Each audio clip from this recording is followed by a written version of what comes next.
Assalamu alaikum wa rahmatullahi wa barakatuh. Sheikh Muhammad Tim Humble, how are you doing? Wa alaykum assalam wa rahmatullahi wa barakatuh. I'm very well, Sheikh. How are you? Alhamdulillah, I'm very good. It's nice to see you. Jazakallah khairan for Wa coming on iyaakum. to this podcast. It's a pleasure. It's a pleasure. Wallah, it's so nice. It's always nice to see and speak to you. May Allah honor you fi dunya wal akhirah. And may Allah Azza wa Jal give you the same. Barakallah. I start by saying Alhamdulillahi Rabbil Alameen, Lahul Hamdul Hasan wa Thana'ul Jameel, wa ashhadu an la ilaha illallah wahdahu la sharika lah, wa ashhadu anna Sayyidina wa Nabiyyana Muhammad sallallahu alayhi wa ala alihi wa ashabihi wa tabi'ina lahum bi ihsanin ila yawmiddin amma ba'd.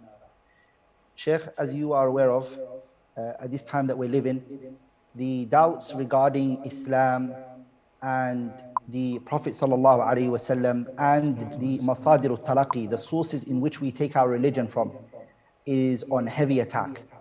Many people are either on the receiving end as Muslims, and or the attackers who are attacking Islam by either slandering the Prophet sallallahu alaihi wasallam and his honor, or the Qur'an and whether it came to us through a preserved, reliable source, or whether the sunnah of the Prophet ﷺ is even a hujjah or a proof. Yani doubts, multifacets, different angles, different perspectives. At a time like this, Shaykh, what are the dawabit, the principles? What is the methodology that a Muslim should take in order to overcome these doubts? And are these doubts something new? Has it ever happened before? Are we the only ones seeing it now? Barakallahu. وفيك بارك الله. Okay, alhamdulillahi rabbil alameen wa salatu wa salam ala abdillahi wa rasulih nabiyyina Muhammad wa ala alihi wa sahbihi ajma'in. So first of all, Shaykh, jazakallahu khairan for having me on the podcast, and inshallah ta'ala, I hope we're going to try to answer these questions together, you and I, inshallah. Just breaking it down into small parts and making it easy for people. So the very first thing that came to my mind is just to let people know the sources or the causes that make somebody go astray. When we just go right back to the beginning, what makes a person go astray? So we find two things. We find that some people go astray because they follow their desires and they know something is wrong, but they understand that thing is wrong. They know it's not allowed in Islam, or they know that what they've been told is a wrong concept, but they follow it because their desires want it. They're following their nafs and their hawa. And we find other people go astray because they become confused. And this is what we came to talk about today, this issue of shubuhat, where people become confused as to what is right and what is wrong. And I think it's profound just to think about the fact that the word itself, shubha, the word that we take this word shubuhat, like misconception or confusion or misguided notions and confused principles, the word shubha itself, it has this link to resemblance, right? Something that resembles the truth. So we're not talking about something that's openly, obviously wrong. That's easy for a person to deal with. If somebody came to you and said to you that, you should become a Buddhist, for example, that's not really a shubha, because there's nothing confusing in that. There's nothing difficult for a person to understand. It's easy for a person to know that it's wrong, and it's easy for a person to respond to it and to say, I have no interest in any other religion apart from Islam. But when somebody brings something which is similar to the truth, it resembles the truth in some way, it has some kind of link or some kind of tie, that's where a lot of people become very, very confused. And that's, I guess, what we came to talk about today. Is that inshallah, is that right, Sheikh? Yeah, you have sure, any points to add to that? Even subhanAllah, when you really look deep into these doubts that are brought, a lot of the doubts, especially like doubts that come from atheists, you find that they are more like hadmiyatu la bina'iyya. Their concept is to destroy whatever's out there, and they're not willing to bring a narrative. They're not willing to bring something forward. It's like, prove God doesn't exist. So if God doesn't exist, what other narrative do you have? What other alternative have you brought to the table? That's not the discussion. I mean, I was, subhanAllah, watching debates that atheists put forward and everything. You tend to find 90% of the debates, books that are written, the God delusion. by Richard Dawkins, you find that it's all about undermining, religion and the existence of God. Nothing to do with what questions are put forward regarding atheism. Can you answer these questions? Can atheism be an answer? Can it explain everything? And they don't have anything to suggest or bring forward. Also, subhanAllah, what you find is that they tend to use sha'arat amma dhatu bariq. They use fancy terms that are appealing to the soul, the person will like, but really is it what it is claimed? And this is something, subhanAllah, we find that Iblis alayhi la'inullah did at the early stages. Well, the first thing he did was, he came to Adam and Hawa and he said to them, أَلَا أَدُلُّكَ عَلَى شَجَرَةِ الْخُلْدِ وَمُلْكٍ لَا يَبْلَى. Shall I not tell you about the tree of eternity and a kingdom that's never going to end?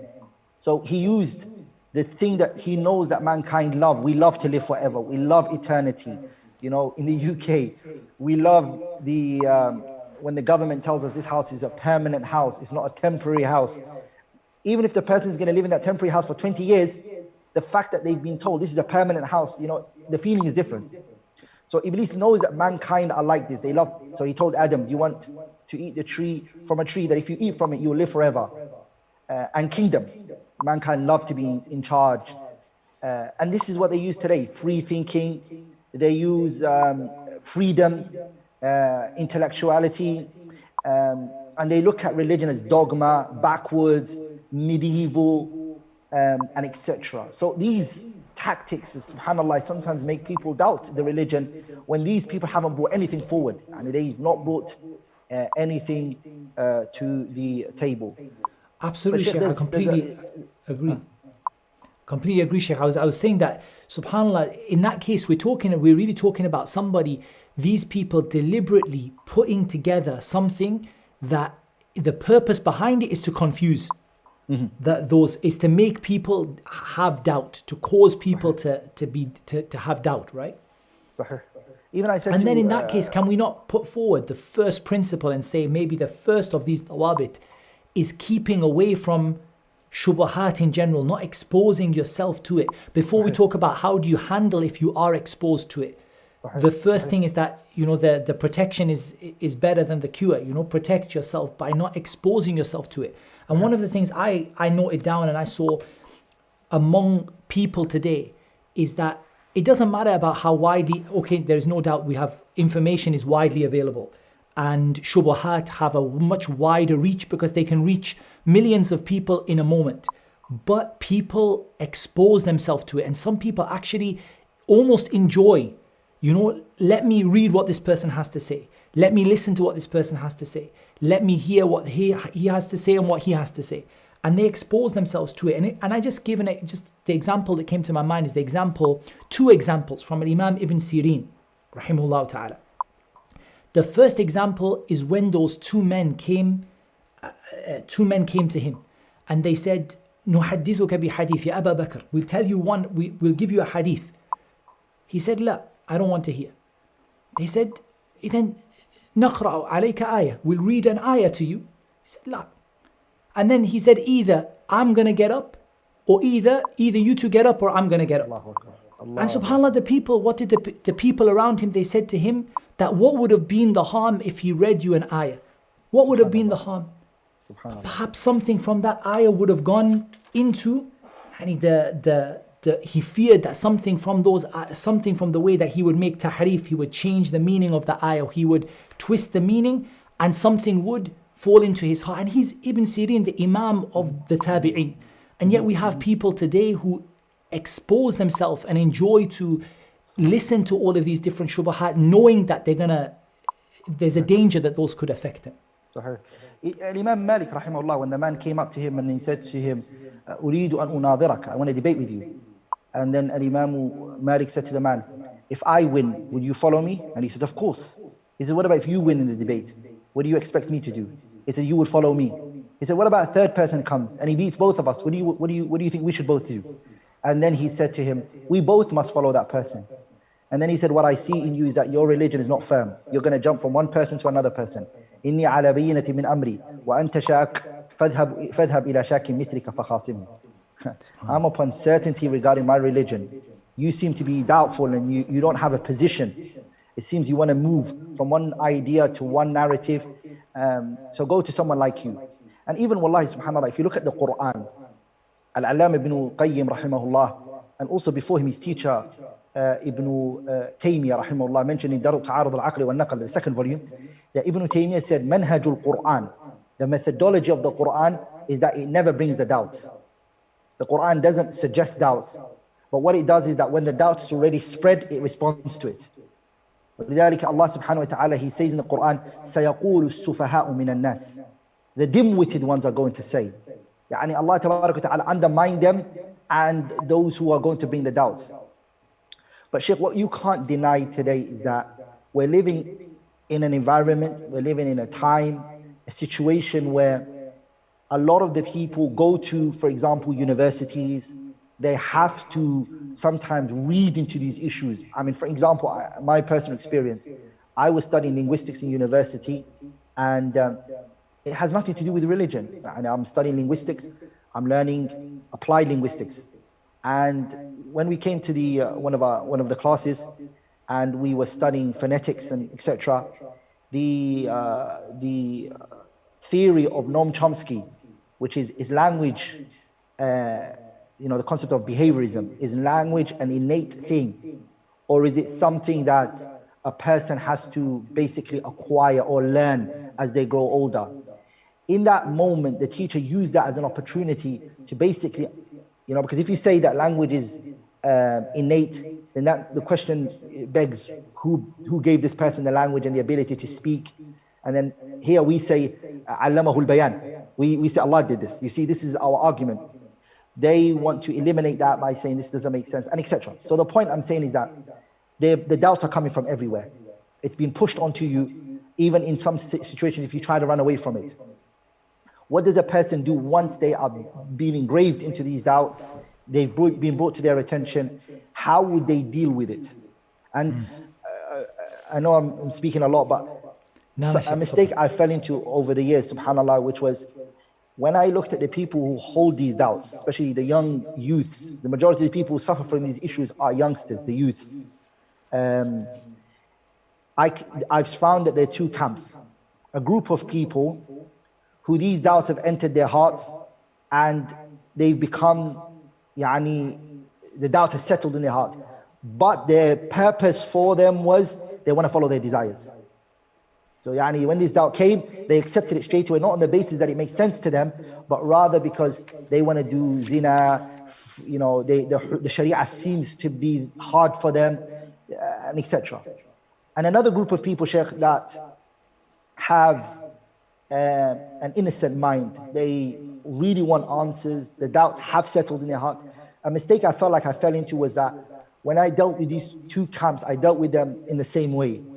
I always threw accusations, thinking that every person was the same. They had a desire to push these doubts, and they're not sincere. And subhanAllah, some of these people, they became even more deep into their discussions. So what do you have to say? I've said a lot, subhanAllah, Shaykh. Nah, Shaykh, Jazakallah khairan, and I benefit from it a lot. And I actually came across the same situation, especially when dealing with people who left Islam. And in the first time I used to deal with them, I used to believe that all of them were from that innocent group of people who got caught up in doubts and confusion. And they got to a stage where those doubts and confusion overcame them, and they made a decision to leave Islam, or they made a decision that they didn't want to practice Islam anymore. And the more I delved into it, the more I saw that first group that you mentioned, that I saw a group of people that really, they just wanted a justification for their desires. Actually, they wanted to do haram, and they wanted something that would justify their actions. So the shubha was kind of the hand to fit the glove, like when it was just a reason for them to, or a means for them to justify. And so they would come with all of these doubts, as though these doubts were really, sincere questions they would have. And I would find that no matter how many times I would answer them, And we would get to the conclusion and they would say, yeah, I agree with you, you've answered that. But we realized that we never got anywhere because the doubt was just a cover for the desires. But then, of course, there are people the other way around. There are people who really genuinely got themselves very, very confused. And I know it's a horrible feeling when you first hear a shubha. And I remember, subhanAllah, something that struck me profoundly when we were studying with some of our teachers in Medina. And I remember particular Sheikh Salih al-Sindi, Hafidhullah Ta'ala, he would be so careful when he would mention a shubha, when he taught us Aqeedah, when he taught us some of the chapters of Iman, when he would mention a shubha, even if there was a student sleepy in the class, he would send him out. He wouldn't allow him to absorb that and just not hear the answer and not pay attention. If he sees one of the students is not paying attention, and he's saying, I'm going to tell you a shubha about al-qadr wal-qada. I'm going to tell you a shubha about something serious, which is it could affect your heart. It could take you away from Islam. So you have to give it, your full attention. So I think the danger is when people first hear it, and though we're talking about those innocent people now, when those people first hear it, it shakes a person the first time they hear something, and they're, what is this?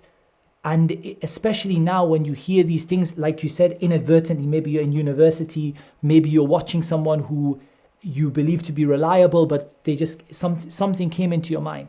And we have to give people a methodology how to deal with that, so that they can immediately find their feet, and then later on how they can answer that in more detail. So I still believe that the best way of people dealing with this is to take it in 2 stages or 2 phases.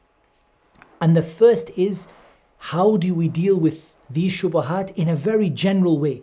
So let's presume, Sheikh, for example, that I hear a shubha, which I'm not looking for, I haven't exposed myself to it, I didn't sit with the people of innovation or the people from the atheists and the disbelievers. It just came to me, I wasn't intending for it. And I don't know the answer to it.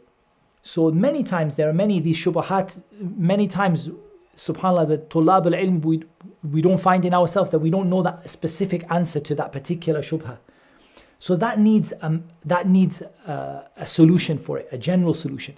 And then, of course, when we go further than that, we start talking about the details of particular shubahat and how we respond to those particular issues and where people can find the answers to those.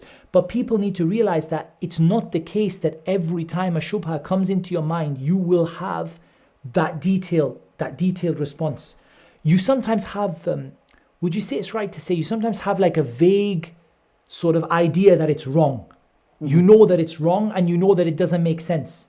Mm-hmm. But maybe the details of it, they might elude you at that particular time that you hear it.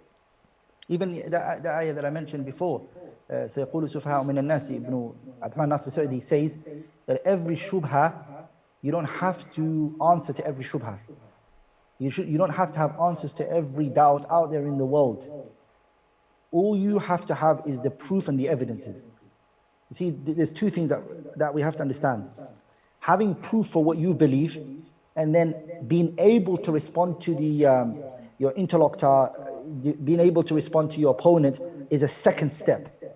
Just because you don't have the answers to your opponent doesn't mean what you believe is null and void, and it doesn't have no basis. Yeah, نعم, صح, it's true. ولذلك فخر الدين الرازي, mentioning a point that you mentioned, فخر الدين الرازي's tafsir book, one of the reasons scholars critiqued it was that he brings doubts, and then he says, سيأتي الجواب عنها قريبا. The answers will come soon. So he doesn't give the response straight away. So he does irad al-shubah. He presents the doubts to the people, and he doesn't respond to it straight away. And as you mentioned as well, min manhaj Ahl Sunnah is that if a doubt is brought because it's widely spread, and not every doubt is mentioned, the only doubts that should be brought to the people's attention is that it's a doubt that's worthy of mentioning. Some doubts are awha min bayt al-ankabut, yani it's not worthy of mentioning it. So the ones that deserve to be mentioned, if you do then mention it, have the answer right next to it. ولذلك there's a man mu'asir today, his name is Salih al-Asmari. He had explanations on the books of Muhammad ibn Abdul Wahhab. He has a kitab called Dalail wal Isharat on the kitab Kashf al-Shubuhat. And subhanAllah, one of the evil things that he used to do was he would bring all the doubts and he wouldn't respond to it. He would give weight to the doubts of the grave worshippers, like it's something worthy of mentioning. And that's another issue, Shaykh, which is the concept of ta'zeem, veneration and glorification of the shubuhat. Like, they brought a doubt, we must respond to it, this, that. Like they have some weight. Some people, they give it like that weight. What's your take on that, Shaykh? Yeah, definitely. So, definitely, sometimes I particularly notice this in the field of academia, because in the field of academia, it's kind of respectful to give that, weight to these kind, or sometimes people do it because they want to demonstrate their academic ability, and so what they often do is they make a shubha much bigger than it is, and they make people scared, and they make them feel like there's no way you can answer this, or that even the most knowledgeable among you will not be able to answer it. So this is definitely a very, very good point about not, we need to understand that Allah subhanahu wa ta'ala has given us everything that we need in this religion. And I remember personally, just on a personal note, that when I was younger, when I first became Muslim, there was some shubuhat that really struck me, it really hit me, and I felt confused about it. And it maybe even made me distance myself a little bit from Islam in the beginning, when I'd first become Muslim, because certain things I found out afterwards. Like, for example, the existence of different groups and sects and their different positions. And it left me a bit confused. And subhanAllah, the thing that brought me the clarity is to realize that every single situation we go through as Muslims, and every single sort of difficulty that we might be presented with, there's going to be an answer to that. Islam has given us a methodology to deal with it. And maybe this is a nice time to talk about the ayah in Surah Al-Imran. If I'm not mistaken, it's ayah number 7, right? The ayah in Surah Al-Imran that sets out a methodology for dealing with these kind of things, or can give us some guidelines to a methodology for dealing with these kind of things, in which Allah Azza wa Jalla said, هو الذي أنزل عليك الكتاب منه آيات محكمات هن أم الكتاب وأخر متشابهات فأما الذين في قلوبهم زيغ فيتبعون ما تشابه من ابتغاء الفتنة وابتغاء تأويله وما يعلم تأويله إلا الله والراسخون في العلم يقولون آمنا به كل من عند ربنا وما يذكر إلا أولو الألباب. This is just one example, and it's not the only ayah we could bring, but just one example of how Allah subhanahu wa ta'ala told us about a certain type of confusion that could be put forward, and how we should deal with it. So Allah Azza wa Jalla told us that He is the one who sent down the book. In the book there are ayat which are muhkamat, and these ayat, there's only one, would you say the correct way to say is perhaps there's only one clear understanding. The ayah doesn't have multiple possible contradictory understandings to it. It has just one way of understanding it. And those are the foundation of the Quran. That's the majority of Islam is like that, right? It's just simple and clear, and there's one simple way of understanding it. And there are other ayat in the Quran which are mutashabihat. There might be different ways that you could understand it, and there can be a right way and a wrong way. And it might not be immediately clear to somebody how that should be understood. So the people who have a deviancy in their heart, they seek to find these areas where there is a possibility of going one way or the other, and they seek to use that in order to present an interpretation that suits them. And ultimately, those people who believe and are firmly grounded in knowledge, they believe in all of it, but they return back that which is unclear towards that which is clear, or that which is ambiguous. It has more than one way of understanding it, and they understand it in the light of what is clear. And subhanAllah, that simple understanding helped me so much. That simple sort of concept of whenever you come towards something which isn't clear to you, or there is more than one way it could be understood, go back to what you're firm about and what you're clear about and what you have no doubt about. And then from there, you can begin to understand that matter which might have some ambiguity in it. And that for me, I found that to be a really simple thing, because when you first hear a shubha, almost always you recognize that there's something wrong about what's being said. You know, somebody says to you that, for example, recently we dealt with this issue of the Quran not being properly preserved. I think that there's no Muslim hears those words except that an alarm bell rings in their mind and says something is wrong about that to me. I might not understand quite the details that are being spoken about. There's some matters of ulum al-Quran, there's some matters that are maybe too deep for me, but I can understand that what's being said here is something is fundamentally wrong about what's being said here. And then the person, when they understand they take some basic principles and basic rules and basic understanding of the religion, they hold themselves to that. And from there they go and they understand that particular matter in more detail. That's something personally I found was a big help for me. The religion, there's thawabit, things which are clear cut, firm, and there's things which, there are majalid ijtihad, we can discuss. There are interpretations here or there. But there are some things which are thawabit, clear cut.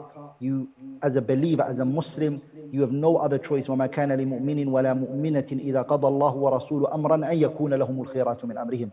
These are issues where you have to surrender, you have to believe, you have to accept it from Allah subhanahu wa ta'ala. Shaykh, I want to touch on an ayah that you just mentioned. The ayah, هُوَ الَّذِي أَنزَلَ عَلَيْكَ الْكِتَابَ مِنْهُ آيَاتٌ مُحْكَمَاتٌ.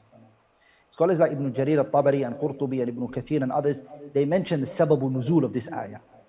And the sababu nuzul means the purpose in why the verse came down. And this gives us a very good understanding, which is exactly the point that we're talking about. This ayah came down when a delegation of the people of Najran, who were Christians, Nasara Najran, they came to the Prophet sallallahu alaihi wasallam and they said, Ya Muhammad, you don't accept Trinity from us, and a tathlith, you don't accept Trinity from us, but it's mentioned in your book, and Trinity is mentioned in the Quran. So the question is where? They said that Allah in the Quran, when He talks about Himself, He says the word nahnu, we. And they said we're Arabs, we speak Arabic. The word nahnu is a plural, and the minimum of a plural in the Arabic language, because the Arabic has a mufrad, a muthanna, and a jama'. English doesn't have that. English only has singular and plural. Like in Arabic has singular, dual, and a plural. The plural, the bare minimum is 3, and then 4, and then 5, and then you go up. They said the minimum is 3. Let's take the minimum. Our concept of Trinity is there. So your Lord uses the concept of Trinity.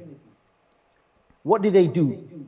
They took a verse that's ambiguous, a verse that has more than one interpretation. Because the word nahnu in the Arabic language has 2 usages. The first usage is al-mu'azzimu nafsahu, someone who's venerating himself, glorifying himself. It's the we of royalty. And the second one is al-mutakallim ma'ahu ghayru, the one who talks, and plural, the one who talks and he's referring to him and others. They chose to take the other one and abandoned the other reasoning, the other meaning that the word nahnu can carry. If they took this ayah to the ayah إِنَّمَا إِلَهُكُمْ إِلَهُ وَاحِدٌ قُلْ هُوَ اللَّهُ أَحَدٌ, they would have known that this nahnu here is the second one, which is royalty, and it's not referring to a plurality as they put forward. So this is an example of how from that time of the Prophet ﷺ, people were using ayat from the Quran in order to justify what they are saying based on those verses which are ambiguous. Those verses, I wouldn't like to use the word ambiguous, but verses that have more than one interpretation. They take one of the interpretations from it. Also, there's an ayah in the Quran where the Mufassirin mention it, and they attribute it to Ikrimah. Ikrimah radiyallahu ta'ala anhu, he said that the Persian Zoroastrians, they used to send letters to Kuffar Quraysh, and they used to send letters to each other. Quraysh would send letters to the Persians, who were Zoroastrians, fire worshippers. So they would send letters to them. And so what happened was, the people of Faris, the Persians, they sent a letter, and in that letter they said, your friend, yani Muhammad, the man who is from you guys, Quraysh, claims that he follows Allah and that he follows the commandments of Allah and that he venerates Allah and he glorifies Allah and that he worships Allah. But on the other side, he claims that whatever is slaughtered by God is not allowed to be eaten, and they're referring to when the animal dies by itself, God is the one who killed it and slaughtered it. And they used to believe that God slaughtered it with a golden blade. Whereas Muhammad is saying, what I slaughtered is halal for you to eat, but what God has slaughtered with his golden blade, you shouldn't eat it. And so Allah subhanahu wa ta'ala, he sent the ayah, وَلَا تَأْكُلُوا مِمَّا لَمْ يُذْكَرِ اسْمُ اللَّهِ وَإِنَّهُ لَفِسْقٌ وَإِنَّ الشَّيَاطِينَ لَيُوحُونَ إِلَىٰ أَوْلِيَائِهِمْ لِيُجَادِلُوكُمْ فَإِنْ أَطَعْتُمُوهُمْ إِنَّكُمْ لَمُشْرِكُونَ وَإِنْ أَطَعْتُمُوهُمْ إِنَّكُمْ لَمُشْرِكُونَ. This ayah, Allah tabarak wa ta'ala, what does he say? That this dead corpse that they are trying to say Allah is the one who killed it is fisq. And then what did he say after that? He said, وَإِنَّ الشَّيَاطِينَ لَيُوحُونَ إِلَىٰ أَوْلِيَائِهِمْ. Shaitan sends revelation on these people. All these things that they're bringing to you as doubts, Shaitan is the one that's bringing it to them. In another ayah, Allah tabarak wa ta'ala, he says, وَكَذَلِكَ جَعَلْنَا لِكُلِّ نَبِيٍّ عَدُوًّا شَيَاطِينَ الْإِنسِ وَالْجِنِّ يُوحِي بَعْضُهُمْ إِلَى بَعْضٍ زُخْرُفَ الْقَوْلِ غُرُورًا وَلَوْ شَاءَ رَبُّكَ مَا فَعَلُوهُ فَذَرْهُمْ وَمَا يَفْتَرُونَ. So this ayah clearly shows us that they use decorative speech to fool the people, to persuade them. And the concept of doubts, it's something that has always been done to Islam, and it passed the test. Islam has lived through all of that. I remember when I was a bit strict and when I was younger, and I said to one of my mashayikh, I don't want to follow madhabs. I don't want to follow la Shafi'i, wala Ahmed, wala Malik, wala Abu. Why? Why don't I just follow the Quran and the Sunnah? That's enough. And I was in Somalia. And my Sheikh Nur Ali Jama said something to me very powerful that touched me. He said, these 4 Imams, they made it through the time of the test of time. And they lived through criticism. Their madhab has been scrutinized. It has been tested. It's been looked at. And it still exists till today. Whereas you are just going to come and go. And your belief and your narrative is going to come and go. And so this settled with me, like, subhanallah, Allahumma barik. These madahibs have been sifted. They've been critiqued. They've been corrected. They've been this and that. So Islam, however much people might think the attack against it is very hard and it's tough and subhanallah, Islam is doomed. It's not the case. It's always going to live through it, subhanallah. It's always we're going to see Islam just glow and everything. Yeah, for sure, subhanallah. And that actually raises up a really interesting point, which is that a lot of times these shubuhat are just repackaged. I remember when I was, at the time that I was in Medina studying, there was a particular individual brought out a book which was full of shubuhat. And when I read this book, and there were shubuhat around the topic of tawheed and shirk. And when I was told of it, I didn't read it, but when I was told of it, my first reaction was, oh, we're going to have to, look at this and respond to it. And we're going to have to, really study this in some detail. And in the end, when you actually gave it consideration, you realize that this is just the same thing that people have said before. It's just been packaged up, wrapped up a different way, few different pieces of terminology, but it's exactly the same argument that the shuyukh of our mashayikh answered and the shuyukh of their shuyukh answered it. And before that, to hundreds and hundreds of years.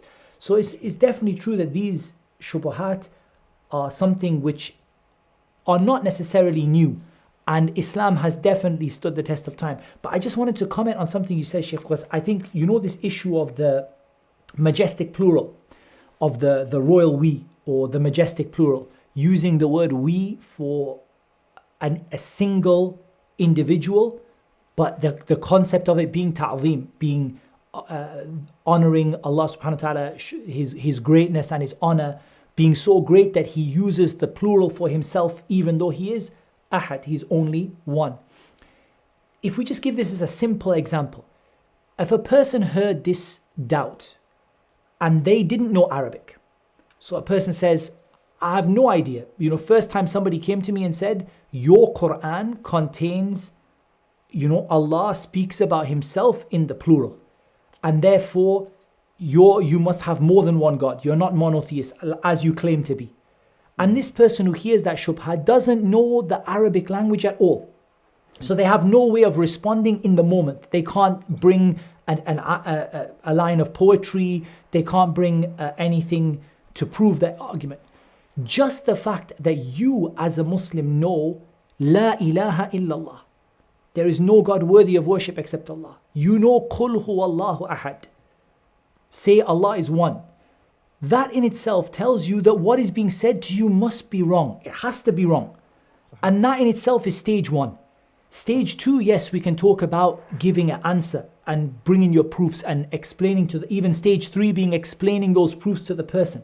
But in the first stage, just for you to recognize that it's wrong. I remember I always used to, if I ever heard something that didn't make sense to me, and I would recommend this to anybody, like if you are listening to a lecture, or anything really, and you come across something that doesn't make sense to you, I used to just underline it in red pen or circle it. Sometimes you won't have the answer in that moment. You won't be able to respond and say, this is the majestic plural. And even if you think about it in English, we also have the majestic plural. Very famously, Queen Victoria is, said to have said, we are not amused, meaning I am not amused. And the point is, in English, the majestic plural it exists just like Arabic. But you might not have that answer in the moment, in that second that somebody says it to you. The very first step is just to realize that what they're saying must be wrong. Why must it be wrong? Because we have clear evidences from the Quran and from our basic understanding of Islam which prove to us that what's being said to us has to be wrong. And therefore, the question is not, are they right or are they wrong? But the question is, why are they wrong? We know that they're wrong. We just have to understand why it is that they're wrong. So subhanAllah, even that small thing can be such a help for a person the first time somebody gives you something and you just feel lost. You feel like, what shall I do? Just to understand that, okay, my understanding of Islam, the basic knowledge that I have, the few small surahs I've memorized, they tell me that what you're saying must be wrong. And there isn't any contradiction in the Quran. So there's no way that there can be an ayah that contradicts another ayah. Qul huwallahu ahad, say Allah is one. There's no way that we can have an ayah that says somewhere else that Allah is two or Allah is three. If Allah said He's one, there can't be anything to contradict that. But I don't have a specific answer. I don't have the details of the knowledge of Arabic to give that answer at that moment in time. But at least I have that basic understanding of Islam that tells me that what I'm being told is wrong, even if I can't explain why it's wrong at that moment. And then don't be frightened to go away and ask people to get the answer, because so many people, what happens is they feel this need to instantly respond. They must respond. I must respond to this person right away. So this person has said that in the Quran, there are examples of Allah speaking about Himself in the plural. And that person doesn't know Arabic. So they feel the need to respond instantly. So what do they usually do? They say, no, it doesn't exist. It's not in the Quran. And then later on the person opens the Quran and says, look, see, nahnu, inna. And then the person feels lost. They feel confused. So instead of people feeling like they have to respond in the second, in the moment, don't be frightened for a person to say, look, as far as I understand, you have to be wrong. Because Allah said, Qul huwallahu ahad, Allah is one. And we say in Islam, La ilaha illallah, there is no God worthy of worship except Allah. But the details of what you're telling me, I'm not really necessarily familiar with what you're mentioning to me. But allow me to go away to look at that, and I can come back and respond. Instead of that feeling like that we have today, that everything has to be instant. What do you think, Sheikh? It's true. Does that make sense? It's so true. I don't think there is anyone who's going to have an instant answer to everything. There are great imams like Imam Shafi'i rahimahullah. A man came up to him and he said to him, Shafi'i, ijma'. The concept of al-ijma'. Where's your evidence for it? Where do you get ijma' from? And Imam Shafi'i said, give me 3 days.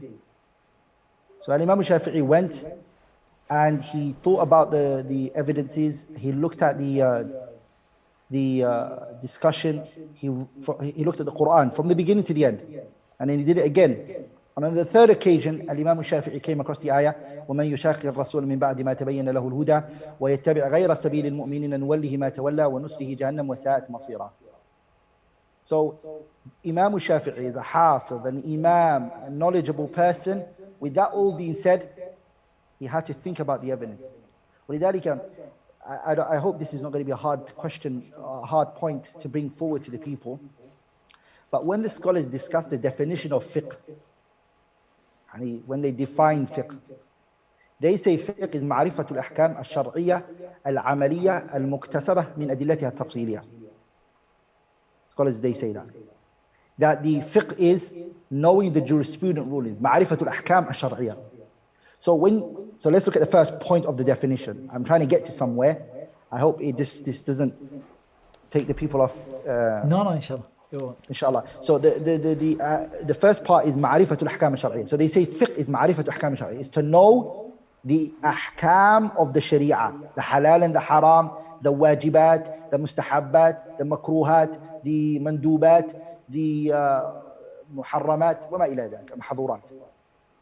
So scholars, they said fiqh, that's what it means. So the one who has fiqh is called a faqih. So the faqih must know the ahkam al-shar'iyah. So does that mean if a faqih says Allahu a'lam, he's not a faqih? Because he doesn't have ma'rifat al-ahkam al-shar'iyah. Does that make sense? Yeah. So here discussions have come from this. They said no, it means that one of two. He can answer the question straight away, or if he goes and researches, he can get the answer quickly. But if he's someone who's like, give me 1 year to get this issue, then he's not a faqih. He's a student of knowledge, and etc. I'm going to put some questions that the people have brought forward, inshallah ta'ala, to you, Shaykh, inshallah ta'ala, and we'll try to respond to it together, inshallah ta'ala. Together, we have inshallah, Adam Malik. Adam Malik, he says, and he asks a question, he says, what do you think is the best when you see Islamophobes bring up doubts to the average Muslims? And I want to add on to that because I think it's a very good question Adam Malik is asking, which is, this happened to me. Someone comes and brings you a doubt regarding Islam. They either might be a Muslim or a non-Muslim. And what they are saying sometimes is very sensitive that you get angry from the question. Because of it's basically an insult, it's degrading, but the person doesn't mean it in that way. But your mind and your heart cannot accept this kind of statement. How would you respond to it, and how do you overcome answering that question? And how do you also, how do you deal with these Islamophobes who bring up doubts to the average Muslim? How do you deal with it? So Sheikh, I'm sure you're going to have some points to bring on this, but I'm just going to, just a few things. I think it's an excellent question. May Allah bless the brother who asked the question. It's a fantastic question. I think from my point of view, what you mentioned regarding the issue of the anger and things like that, that's very important. It's very important that a person always responds in the way that is best, because sometimes there's a difference between the person genuinely wanting to do that and the person just wanting to get you to lose your etiquette with them and your manners with them.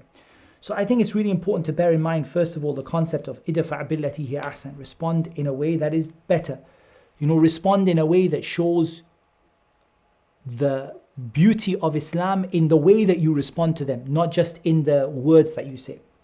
I think it's really important for the person to understand what's being said, strip away the emotion out of it, strip away maybe the insults out of it. What is actually, because sometimes I really believe sometimes with a shubha, half of the shubha is understanding what the shubha is. And that's why many times when you read books of the mashayikh that deal with shubhat, you see that many times the very first step is just explaining what this shubha goes back to this, or this shubha is a branch of something we had mentioned earlier, or it goes around, يدور حول هذه المسألة, it goes around this particular issue that it goes around. So I think it's extremely important for a person to understand what is actually being said to them. And then again, I think that there are two situations. Either the person knows the answer, i.e. they feel confident that they can respond with an answer, or they don't know the answer. They just simply understand that it's wrong at that point. I don't know, Sheikh, before I go any further, you tell me if you have some points on that. Yeah, Sheikh, there is, subhanAllah. You know, what people tend to sometimes forget is that the presence of the shubha sometimes has some khair in it. The presence of shubha sometimes has khair in it. And I want to mention some of the points that Ibn Taymiyyah rahimahullah mentioned in Daru Ta'arud al-Aql wal Naql. From them is, number one, the shubha being present sometimes brings about a people who are staunch on the truth. For example, when you look at the early Muslims in Islam, Umar ibn Khattab, Abu Bakr, Uthman, Ali, especially Umar radiallahu anhu, he said something very powerful. He said, تُنْقَضُ عُرَى الْإِسْلَامِ عُرْوَةً, that the branches of Islam are going to be taken bit by bit. إِذَا نَشَأَ فِي الْإِسْلَامِ مَنْ لَا يَعْرِفُ الْجَاهِلِيَّةِ. If a person grows up into Islam, he doesn't know the ignorant days, and he doesn't know the doubts that we've seen. So sometimes the doubts is what helped the Sahabas to see kufr and disbelief of Allah, how filthy and how evil it is. So when the people become guided from these doubts, subhanAllah, sometimes it brings about what is called riddatu fi'lin aksiyah. The opposite comes about, and which is good. The second benefit that it has sometimes, subhanAllah, is it brings about ruhul bahth wal hiwar wal munadara. It brings about research. Yani people go out and they research and they look more into their religion. I know, subhanAllah, brothers who've spoken to me and they said to me, subhanAllah, we live in this country, they name a particular country, and they say that the Muslims have been harmed in this country. And he said, before that I didn't care about my religion. But when the government started subjugating us as Muslims and causing hostility to us, he said, I started wondering, let me look into my religion. When my religion started to get attacked too much, he said, I felt like, why don't I research and look into it? And Allah guided them through that. Also, the third benefit I tend to find these doubts have, and they bring, that Ibn Taymiyyah rahimahullah also mentioned, is it brings about high aspiration from the people. It brings about high aspiration to defend the religion. It comes about. And people they're careless about it. Okay, I just want to pay my 5 times daily. Now, I need to defend my religion. I need to stand up for my deen. And last but not least, it helps the people of knowledge to narrow their method in calling to Islam. They start to know their audience properly now. And they start to know the asalib fi tabligh da'wah. What method shall I give my da'wah in? I think these benefits come about. Shaykh al-Islam has a very powerful statement where he says, إِذَا أَرَادَ اللَّهُ إِظْهَارَ دِينِهِ أقام من يعارضه فيحق الحق بكلماته ثم يقذف بالحق على الباطل فيدمغه فإذا هو زاهق. That whenever Allah wants to make His religion strong, and He wants to ground it, and He wants to build it in the people's hearts, Allah subhanahu wa ta'ala, He brings about people who come out, slander Islam, say things about the religion. And this is the way for Allah to make His religion prosper and spread and be heard of. I mean, if these Islamophobes didn't exist, a lot of people, or they didn't come out, a lot of people would not have heard about Islam. I mean, people love controversial things, right?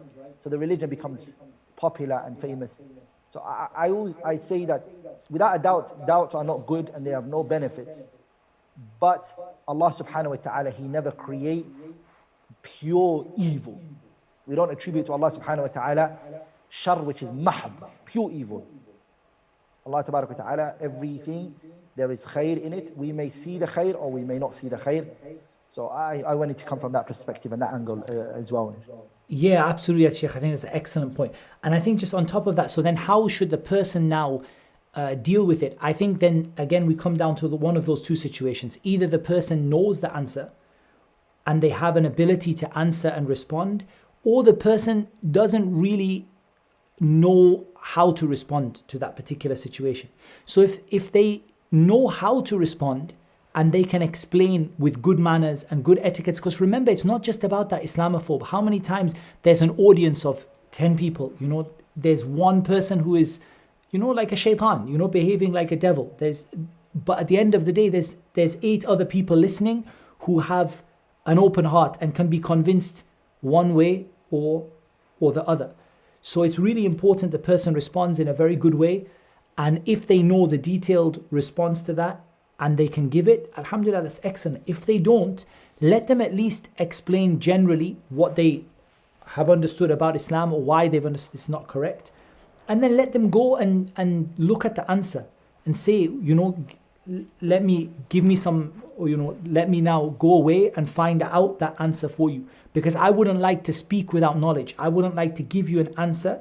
I'm convinced, I'm sure for certain that what you're saying about Islam here is not correct, but I don't feel confident to be able to explain to you the details, or I'm not quite sure and I don't want to explain to you in the wrong way. So give me some time, let me go away and let me get you the answer for that. For example, I just think that it's how a person responds is so important to this particular thing. It's easy to get dragged down to their level and to get to a stage where you find yourself going back and forward, trading insults, and you're insulting them and they're insulting you, and you lost all control of the conversation.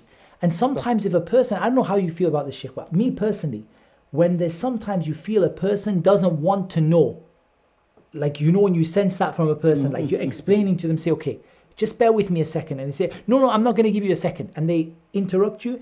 In that case, I sometimes think it's better to put up your hands and say, listen, if you want me to explain to you what the answer is, I've got all day, I'll sit and explain to you. But if you're not interested in listening to me, then to be honest, it's better that you and I part our ways. Lakum dinukum waliya din. You have your religion and I have mine. When I speak to atheists, subhanAllah, before I go into any discussion with them, before I engage with them, I say one question. I always make this the first question I ask. I say, what does it take for you to believe? What does it take for you to believe? Because this is the very important question that you must ask. Because a lot of atheists don't want to believe. So you're wasting your time. You see, it's like you're watering in the desert. You see, there's nothing wrong with the water. The water, subhanAllah, it's a means to produce vegetations. But the land is not the right land that you're watering in. So I sense a lot of people don't want to believe, and we're trying to. But what I want to say is that I think this is very important. The effects of these doubts, I divide it into two. When it comes to these doubts that affect the people and the doubts come in, are two types. They are mu'athirat, which are kharijiyah, and there's mu'athirat, which are dakhiliyah. I always make sure that before I engage in discussing a problem with a youth or someone, I always make sure that I find out what's the cause. So, mu'athirat al-dakhiliyah and mu'athirat al-kharijiyah. What do I mean by that? What I mean is that there are external things that can have an effect on a person, bringing these doubts to them. So for example, social media. A person's on social media, and the social media, it's built upon one statement. I say, khalif tu'raf. Khalif tu'raf. Come with a narrative that opposes everyone and you'll become famous. That's what social media is built on. So people come out with crazy things, and just because they want to be known on social media. So some people are commenting on a video they watched about the preservation of the Quran or the Prophet sallallahu alaihi wasallam or this and that. That's one. Or like films they watch, or music they listen to. In films, they throw religion in a negative light. Also, universities. These are all external factors that have an effect on a person. University and studying university and engaging in these things. For shahawat, desires. These doubts are put in a way where it ignites this shahwa of yours. And religion is there to control that desire. And so people just love the freedom of doing what they want. So they tend to. And the fifth is that the way that the West is perceived to be today, progression, development, and the Muslim world, and the world the way it is, it's like it's backwards. These five, I believe, are the external main factors of why shahwa, the shubhat even spread in the first place.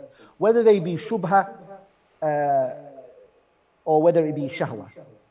These are 5 general ways that it spreads. The first one being social media. The second one being movies and television and music. Third one being university and having friends in university who are non-Muslims. And you tend to find a lot of people, the shubha doesn't come because of a book they read in university. It's because they are friend with, for example, Daniel, Steve, or Michael, or the girl, she's a friend with Samantha, Judy, Charlotte, Haluma Jarrah. And so she's told that her friend, if she dies the way that she is, she's going to go to hellfire. And she just can't reconcile between the two. She's like, how is that possible? My friend Samantha has always been there for me. She's been honest to me, loyal to me. She's stuck beside me. Whereas Aisha and Amina and Zahra have all forsaken me. No. So she can't reconcile between that. The fourth one, which is shahawat. These youngsters are very young, and a lot of the people who are targeted are the young generation. So there's desires. Parents will say you can't get married.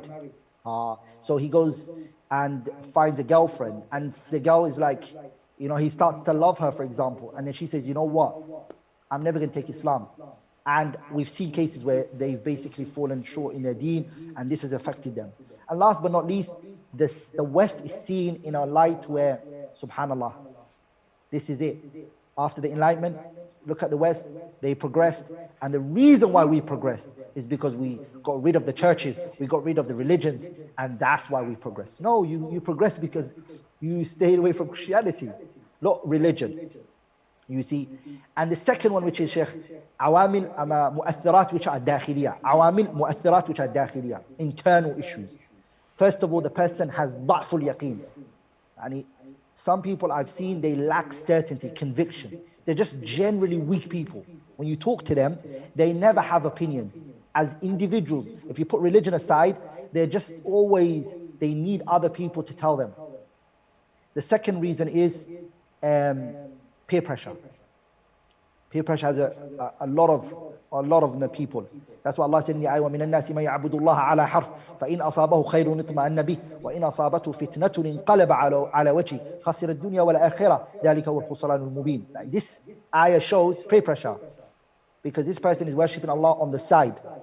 If good comes for everyone and everyone is happy, he's with them. And if everyone, he goes, he leaves.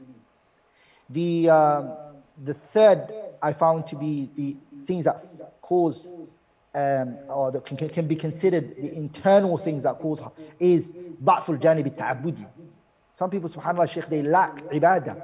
They don't have no private ibadah. They don't pray qiyamul layl, they don't fast Mondays and Thursdays. They don't have a'malul qulub is very weak. And they look at the religion as collecting information and narrations and quotes and references. But the truth is, your qalb is very weak. So you have no shield. You don't do adhkar sabah and masa. And so this affects you. The fourth one is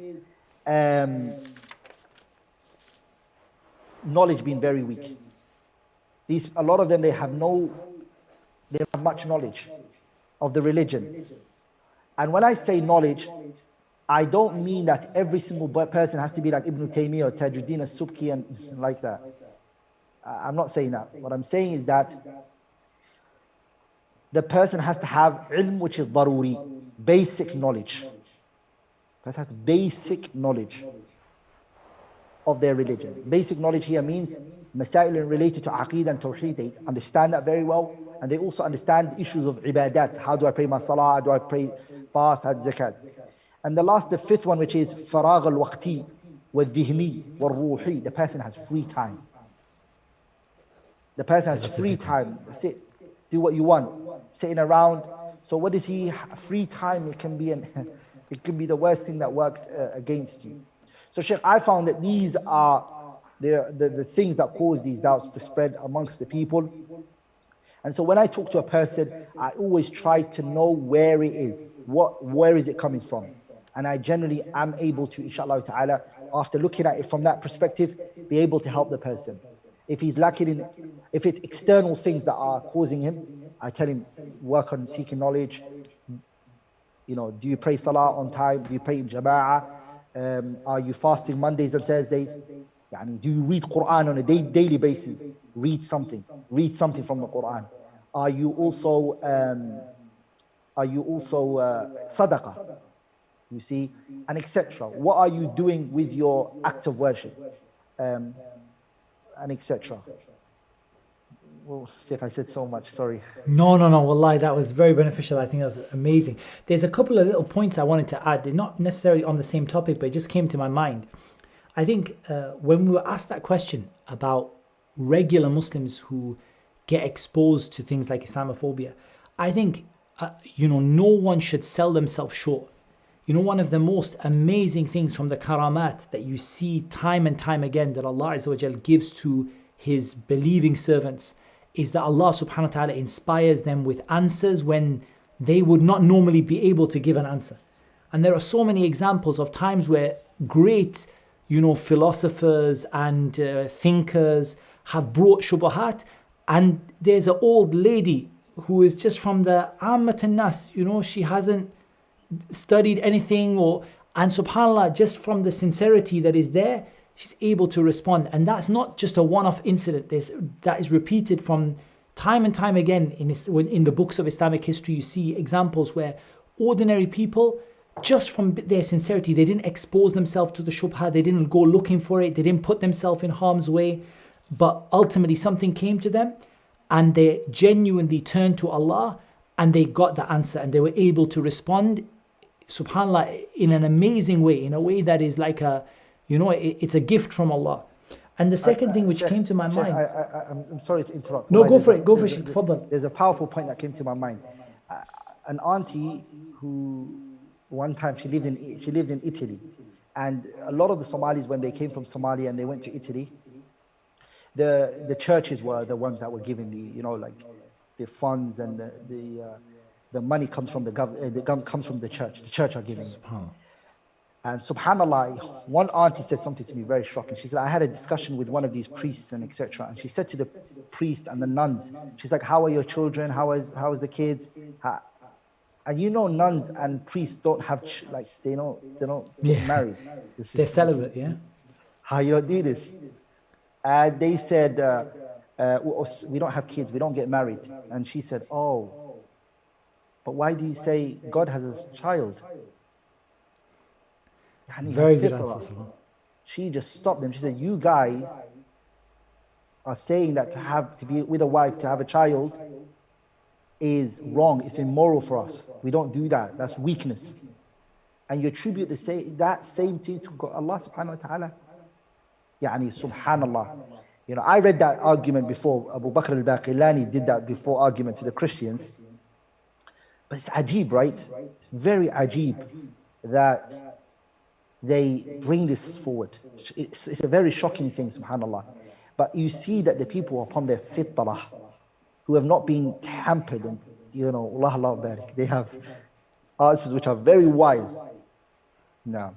Yeah, very wise. And that's inspiration from Allah subhanahu wa ta'ala to be able to answer like that without necessarily having studied all of their arguments, or just a simple person looks at it and says, how can you say this about Allah when you yourself say that it's something which is impure? So it's an amazing answer. The other thing that came into my mind is the importance of, and you touched upon it as well, the adhkar, but just dua and dhikr, and just asking Allah to keep you safe. And for example, from the supplications that the Prophet ﷺ used to make the most frequently, I remember two that were mentioned that he used to make the most frequently, but one that comes to mind, Ya muqallib al-qulub, thabbit qalbi ala dinik. O turner of the hearts, keep my heart firm upon your religion. This is a dua to protect you from shubuhat, from confusion, among other things. But you're asking Allah subhanahu wa ta'ala to keep your heart firm, because you don't know when, a person, and it brings me back to that point that I made at the beginning. أَفَأَمِنُوا مَكْرَ اللَّهِ فَلَا يَأْمَنُوا مَكْرَ اللَّهِ إِلَّا الْقَوْمُ الْخَاسِرُونَ. Some people feel like they're never going to be affected, like nothing will ever affect me. I'm never going to fall into this. I'm never going to be affected. I'm not going to listen to these doubts, or I'm not going to be affected by them. But a person doesn't know what's going to happen to them. And so just asking Allah to keep you safe. And when you read from the biographies of the scholars, the great scholars of Islam, and you hear, subhanAllah, how they used to supplicate to Allah to keep them safe from fitan, from trials and tribulations.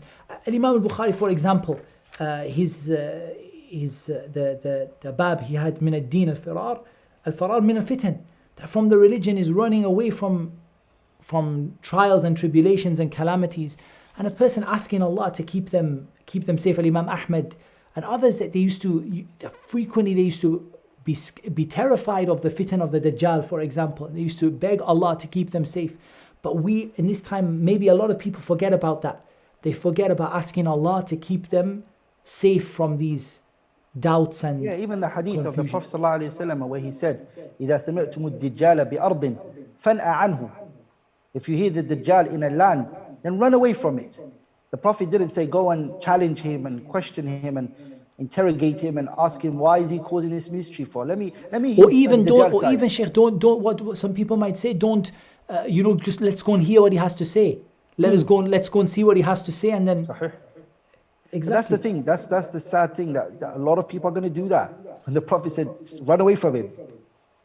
Run away from him. Sahih. Yeah, like the man that in the narration that it's mentioned, that man that will say that he will go to the Dajjal for the purpose of that he thinks that he is يحسب أنه مؤمن, he believes that he's a strong believer, but ultimately in the end he will end up following the Dajjal because of the shubahat that the Dajjal was sent with. So a person people really need to make sure that they're not overexposing themselves to things, and that they're asking Allah's protection from these doubts and this confusion, and attaching themselves to people of knowledge. That was another point that I wanted to just highlight. You had mentioned it also about knowledge, from the internal things that a weakness in knowledge. But even if you're yourself not studying Islam formally, but at least attach yourself to people who are, have a list of people. I mean, I personally would have a list of people that if I felt confused about something, from teachers, fellow students, people, colleagues, so on, that I would go to and say, I've heard this and it's confused me. Could you explain it to me? Or could you give me some more information about it? If you're not going to be somebody who's going to do that study yourself, at least have those people in arm's reach.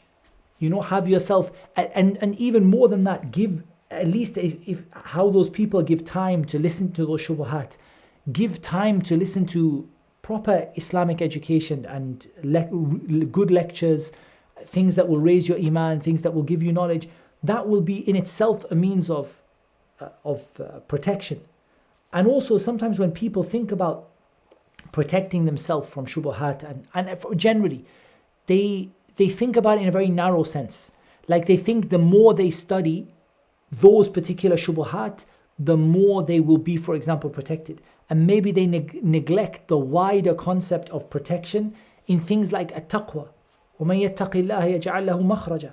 For example, a person just being a person of at-taqwa, a person who tries to obey Allah and to distance themselves from disobeying Allah in everything that they can, that in itself is a means for Allah to make you a way out of your difficulties. And among those difficulties could be a shubha that settled in your heart.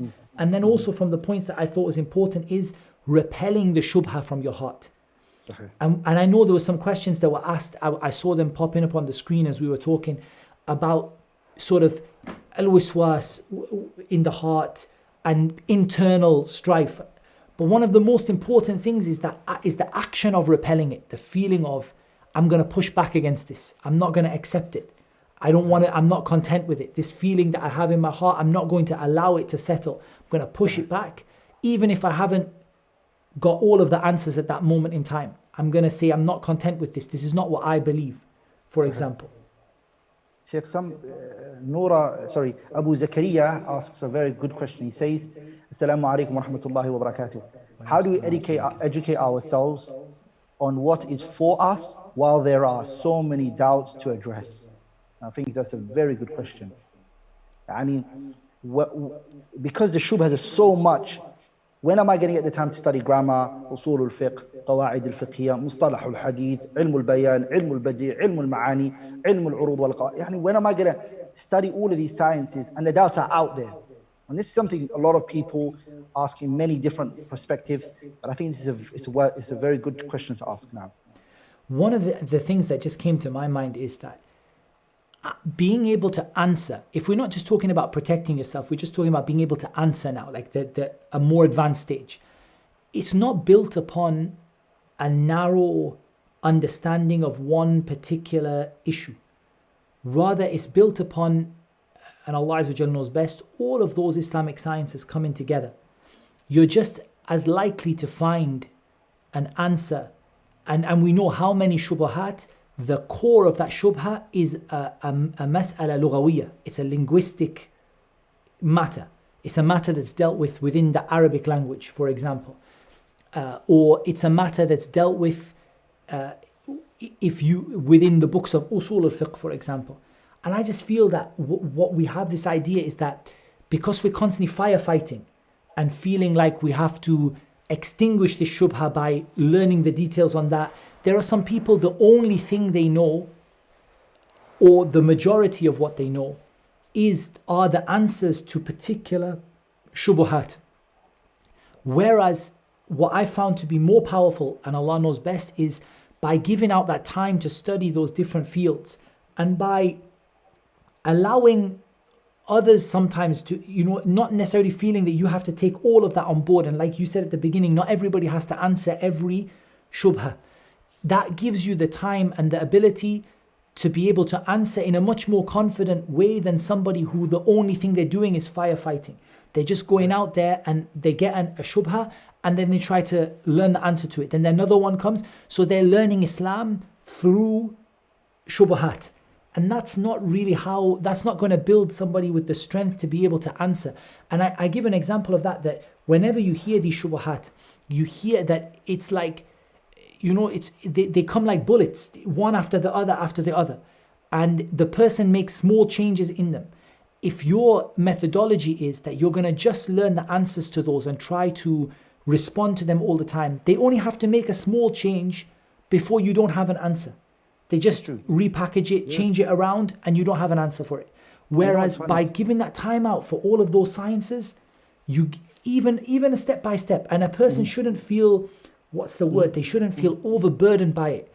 It's not a case that sometimes we're looking at the end of the road and thinking, when am I going to reach all the way over there? But that's not the goal. The goal is to die on the path, not to reach the end of it, right? This concept of everything you have to believe, everything you believe has to be based on the response. So everything you're believing in, and you're going to believe it as to be the right way, it's not necessary that you respond to the opponent's doubts and case by case demolition. It's no one can ever, it's impossible, it's min al-mustahil to respond to every single shubha, because not every shubha is worthy of mentioning, number one. And some shubhats, they may require research from you, but there's always a general response. And I always say that every shubha has two responses: a jawab which is mujmal and a jawab which is mufassal. A jawab which is mujmal means a general answer. And you've mentioned that, for example, any person who's told that the word nahnu, it means plural and trinities in the Quran, all he can just say is qul Allahu ahad, qul Allahu ahad. That's a general answer. And I was taken back when I read the kitab Ibn Taymiyyah. I was reading it a lot, and I'm trying to extract many things from it. His kitab Dar'u Ta'arud al-Aql wal-Naql. Ibn Taymiyyah rahimahullah, he says that the weapon of the Sunni, Ahlus Sunnah, is the Quran and the Sunnah. Yani for us, when anyone ever comes to us, قال الله تعالى, قال رسول الله صلى الله عليه وسلم, because we believe these are the two that are evidences. And a lot of the times, people are debating, they're discussing things. So if it's a Muslim you're discussing it with, of course, then adilla shar'iyya should be the running point. If it's an Ahlul Bid'ah innovator, tell him, do you take the Quran? Do you take the Sunnah? Do you take the Ijma'? Are you sure those three are evidences for you? And Imam Ahmad, when he debated Ahmad ibn Du'ad, the Qadi of the Mu'tazila, Qadi al-Qudat, the Mu'tazila, Ahmad rahimahullah first of all rejected to debate with him. He said, I don't want to debate you. And then he was told, you have to debate. And then Ahmad said, I don't see you as a scholar, you're not a person of knowledge, why do I need to debate with you? Ala kulli hal, they said you have to debate. Al-Ma'mun said you have to debate. Ahmed then stood up and he debated. When Ahmed debated, Ahmed rahimahullah, all he said was, قال الله تعالى, قال رسول الله صلى الله عليه وسلم. And a lot of Muslims have this inferiority complex. They think every response has to be a rad aqli, has to be an intellectual response only. And that the Quran and the Sunnah is, I don't know, man, it's not, I shouldn't be using it. No. Your weapon and your fortress is the Quran and the Sunnah. That's if it's innovators. If you're debating with the non-Muslims, I always believe that the Quran, it must be used. But of course, if you tell them Allah said it, they won't take it, right? But the arguments of the Quran are solid and anyone can use it. The Sunnah of the Prophet ﷺ, you don't have to say the Prophet said it. You can just use the concept of what's in this hadith against a non-Muslim. And I've done that many times. You're debating with the non-Muslims, there are ayats you can use in the Quran to respond to his doubts. For example, the ayah of أَمْ خُلِقُوا مِنْ غَيْرِ شَيْءٍ أَمْ هُمُ الْخَالِقُونَ أَمْ خَلَقُوا السَّمَاوَاتِ وَالْأَرْضَ بَلْ لَا يُوقِنُونَ. You can use those. أَفِي اللَّهِ شَكٌّ and the aqwal regarding it. The issues of fitrah and Allah الَّذِي فَطَرَ, the ayat which come regarding fitrah. وَاللَّهُ تَبَارَكَ وَتَعَالَى created us all. فطرة الله التي فطر الناس عليها لا تبديل لخلق الله ذلك الدين القيم ولكن أكثر الناس لا يعلمون. Ayat regarding the fitrah you can use. So the hadith of the Prophet ﷺ, ما من مولود إلا وهو يولد على الفطرة فأبواه يهودانه أو ينصرانه أو يمجسانه. يعني referring back to the Quran and the Sunnah as your evidences is profound and it's something you can use. And yeah, on this topic, Sheikh, if I can just one very small point, it's exactly what you said, but it just came to my mind that one time I remember asking one. This used to trouble me, and I went to one of our mashayikh and I said to him, Sheikh, that what's troubling me is that sometimes when I'm talking to these non-Muslims, they're not accepting from me the Quran as an evidence, and I don't want to go into logic. I don't want to debate them through philosophy and logic. I want to talk to them through the Quran. So the Shaykh, he said, what you need to use is adillatun aqliyatun shar'iyyah, evidences that are intellectual evidences, logical, but they have a basis in the Quran and the Sunnah. And exactly the Shaykh mentioned to me the same ayah that you mentioned, أَمْ خُلِقُوا مِنْ غَيْرِ شَيْءٍ أَمْ هُمُ الْخَالِقُونَ. Were they created from nothing, or did they create themselves? أَمْ خَلَقُوا السَّمَاوَاتِ وَالْأَرْضِ بَلْ لَا يُوقِنُونَ. Or did they create the heavens and the earth? Rather, they are not sure.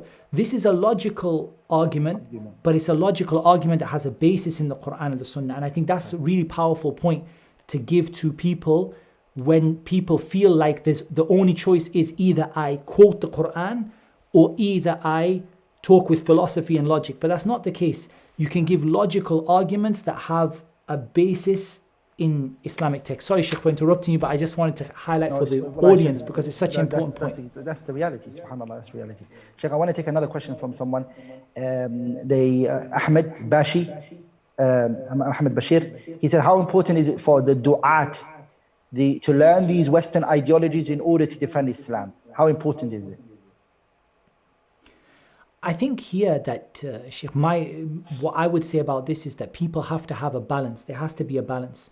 And these matters, if we're talking about the tafasil, the details of it, they become fardu kifaya, they become a collective obligation for some people have to have that detailed knowledge to be able to respond. But actually, I often believe that a lot of people over-emphasize the importance of those things. So for example, this culture we have now of comparative religion, and the people who spend years and years studying the Bible and studying all the scriptures of other religions and the books of other sects and groups and so on. And I think it would be wrong to completely exclude that on a total scale and say there's no place for it. But I believe that it's become far too common for what is needed. I don't know if you agree with me on that, Sheikh, or not. Sheikh, it's true. The concept of the Muslims, especially the du'at, the person asked a very good question, he said the du'at. A person who knows what is for him and what is his evidences, without a doubt for him to then go and study the evil that's out there to respond to it, especially if it's spread, then without a doubt it falls under عرفت الشر لا للشر ولكن لتوقيه ومن لم يعرف الشر من الخير وقع فيه. So if a person is grounded in his own religion, he knows the deen, has understanding, then without a doubt to respond is worthy, it defends the religion. But what you're finding is people use like Ibn Taymiyyah as an example and say, look, Ibn Taymiyyah, he refuted the Christians. He wrote a kitab called Al-Jawab al-Sahih liman baddala din al-Masih. He also refuted the Manatiqa, the Greek Logians, and he wrote a book on them, Ar-Raddu ala al-Mantiqiyin. Or he refuted them he refuted individuals and their ideologies, like his Dar'u Ta'arud al-Aql wal-Naql, the reconciling between revelation and reason. What we say is that Ibn Taymiyyah was grounded in his own religion. And he had very good understanding of the deen. He knew the Arabic language on a very high level. He also knew the ahadiths and he's memorized many of them. He knows the Quran and the different qira'at of the Quran. So sometimes what happens is, we suffer from this, and I think it's very important to mention this, which is we find a people come forward and say, I'm going to respond to these doubts. But what they bring about is worse than what we have already. And I think this is worthy of mentioning. That we trust them, we believe in them, they become famous in defending Islam from the Christians, the missionaries. They become famous for debating with atheists, and then later, because of their bida'atul musjah, they haven't got much knowledge of the religion, the shubhas that they were trying to defend, they turn back with doubts and they say, Bukhari and Muslim, hadith is collected by men, ignore it. And I don't want to mention names, but there are people like that. They became famous to debate with these non-Muslims. And some of them come back with these doubts themselves. And the reason I think, Sheikh, I'm sorry, but the reason I think is because they haven't had enough knowledge of their religion. They didn't ground themselves in the deen in the first place. And they come back to the Muslim community and cause them problems, Sheikh. And some of them also, Sheikh, I was going to add to that some of them, what you find them doing is they go down to the level of that person, and they accept a lot of the usul of the person that they are arguing with, and so that in itself causes them huge problems. It's not just that they don't have the knowledge to respond to the particular issue, but many times, for example, there are many times where there have been debates between Christians and Muslims, and those debates, even though the Muslim had the answers and was able to articulate them, I ultimately believe that anyone watching it would believe they lost the debate, because they sunk down to that person's level and they ended up with a lot of lawazim, a lot of things that they were forced to agree to and to bring on board, just because they had agreed to those rules, instead of explaining their religion as it is and as it should be, and clarifying the truth and responding to the doubts with knowledge. What they did is they brought on board a lot of things that cause them to trip up later on, or that cause them later on to have to agree to certain principles and certain concepts that later on cause them, even that person themselves, to doubt Islam or to fall into major sins and so on. Sheikh, don't you think even when it comes to the concept of debating, it's always important to distinguish between the land that you're debating in? This is my personal opinion, that the debates are not as fruitful as they are in the lands of the non-Muslims, as they would be in the lands of the Muslims. And I've seen that, because when people come into Islam in where we live today in the UAE, the dynamics are different. And when they come and you ask them what brought you into Islam, they say, we've been in this country, the safety, they mention things. Islam is dominant here. Islam is here. Muslims are here. And they've taken Islam not because it intellectually convinces them, but also from a interaction and how they were dealt with. Also, the fact that the power is in the hands of the Muslims and not them. But whereas you, who came to their country, debating with them and saying, I'm trying to bring you to salvation of this world and the hereafter. And I think it doesn't affect as much as it does. Also, it opens your audience to listen to their doubts. So who's really benefiting, you or them? Because to be honest, when the Muslims came 30, 40 years ago to England and countries like that, they were very conservative, they were closed, they kept themselves to themselves. These debates have now allowed Muslims to hear these shubuhat being brought into their households through satellites and things like that. So there are a lot of things that need to be looked at, to be honest, and observed. It's hard to say wallahi, because I've over the years been watching people, I thought, subhanallah, Allahumma barik, their efforts, their khair, what they've done for the Muslims, they've defended the religion. And when I had private conversations with some of them, Sheikh, I was taken back what they believe, what they have. Yani the shubh has stuck with them. And you mentioned something very powerful, Sheikh, and I think it's really important. It's really important that the du'at have a relationship with the scholars. They have a relationship with the scholars. They go back to them. They consult them in what they want to say, what they want to do. Their works are revised and observed. Your content is looked at, is critiqued. I think that's one of the biggest things I found that in the da'wah scene has been an issue. Yeah, I would totally agree. They're the reference point, and ignoring the scholars wherever they are. I'm not saying that they're scholars of a particular land. I'm not saying that. I'm saying scholars, alhamdulillah, they are spread around the world. So stick with the ulama, ask them, speak to them, consult them, discuss with them, see their feedback.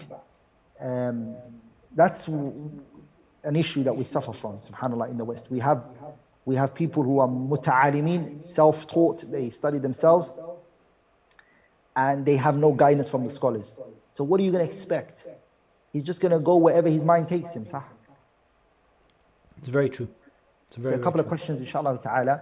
How do we deal with doubts in salah? Abdullah Uzair asks, how do we deal with doubts in the salah? So he's talking about waswas and shak in the salah.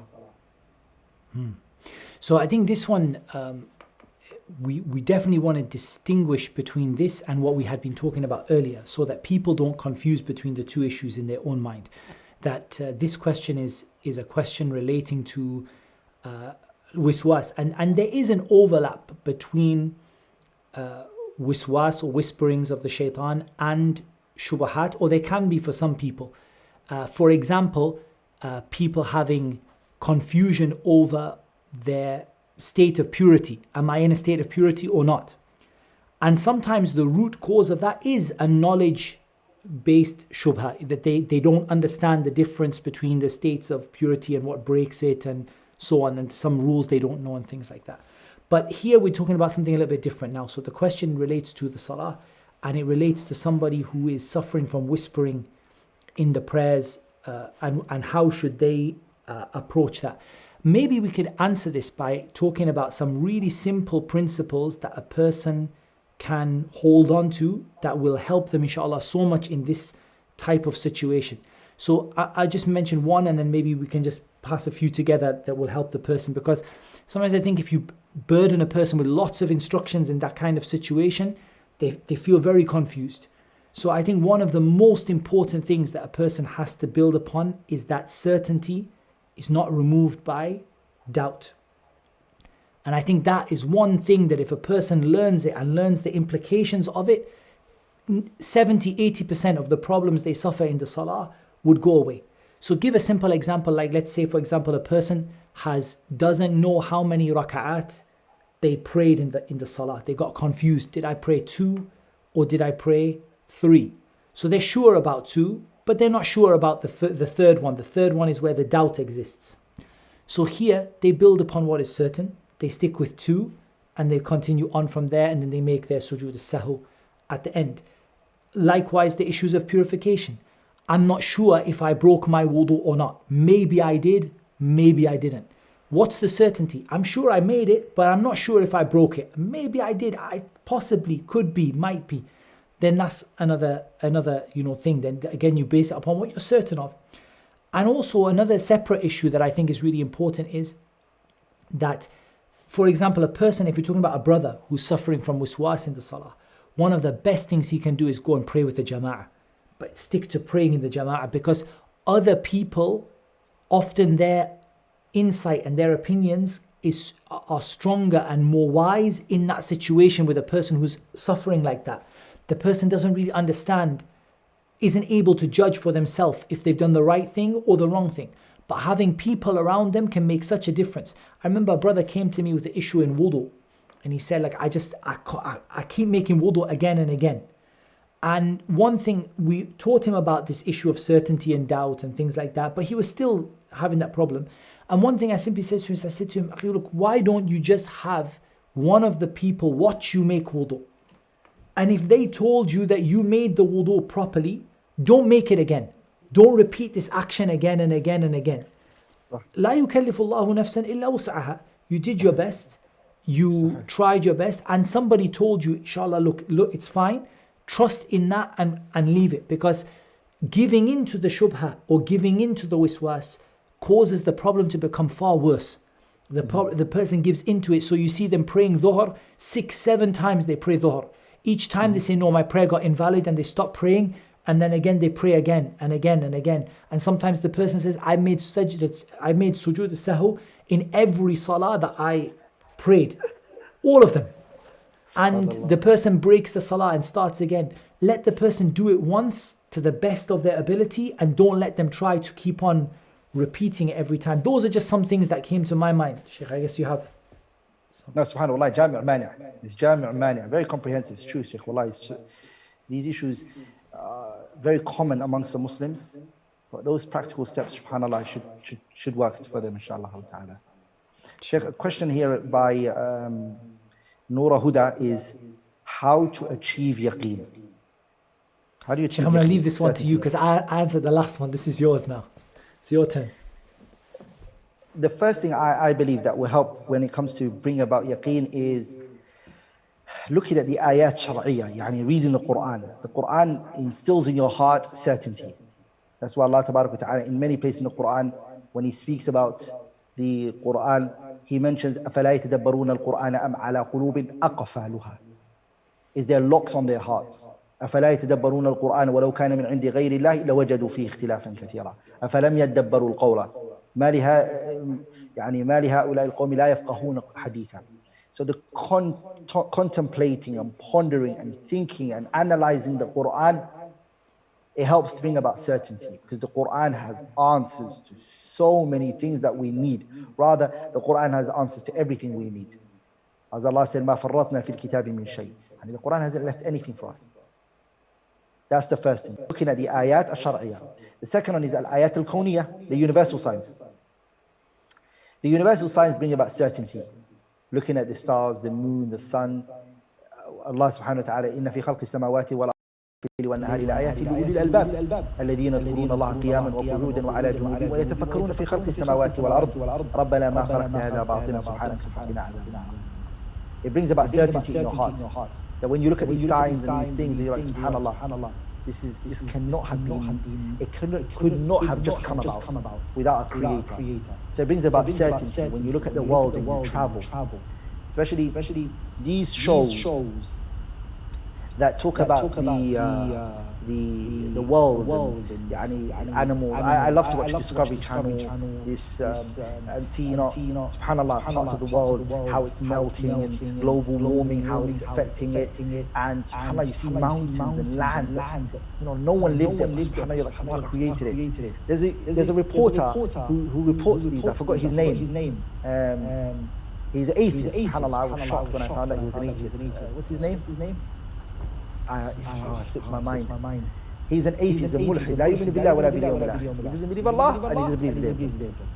And he's reporting on these things, and he's reporting on the wildlife and animals, and the way he breaks the animals down and how each animal is distinct. And subhanAllah, I was watching a program on birds, and how there's a type of birds, when they want to get married, they have to do particular things to get married. And the aql and the way that these animals are all so organized. You're like, subhanallah, Allah. The third thing I believe that brings about certainty is dua wa tadarru' ila Allah. Supplicating to Allah subhanahu wa ta'ala and begging Him. Allah tabarak wa ta'ala is close to His slave. وَإِذَا سَأَلَكَ عِبَادِي عَنِّي فَإِنِّي قَرِيبٌ أُجِيبُ دَعْوَةَ الدَّاعِ إِذَا دَعَانِ فَلْيَسْتَجِيبُوا لِي وَلْيُؤْمِنُوا بِي لَعَلَّهُمْ يَرْشُدُونَ. Ask Allah, beg Allah, cry to Him. I also believe what works is being around people who have certainty, whose personalities is strong, a very strong personality, they don't get easily taken by a doubt that's thrown at them here or there. You be around people like that and how they are. And we take off from other people.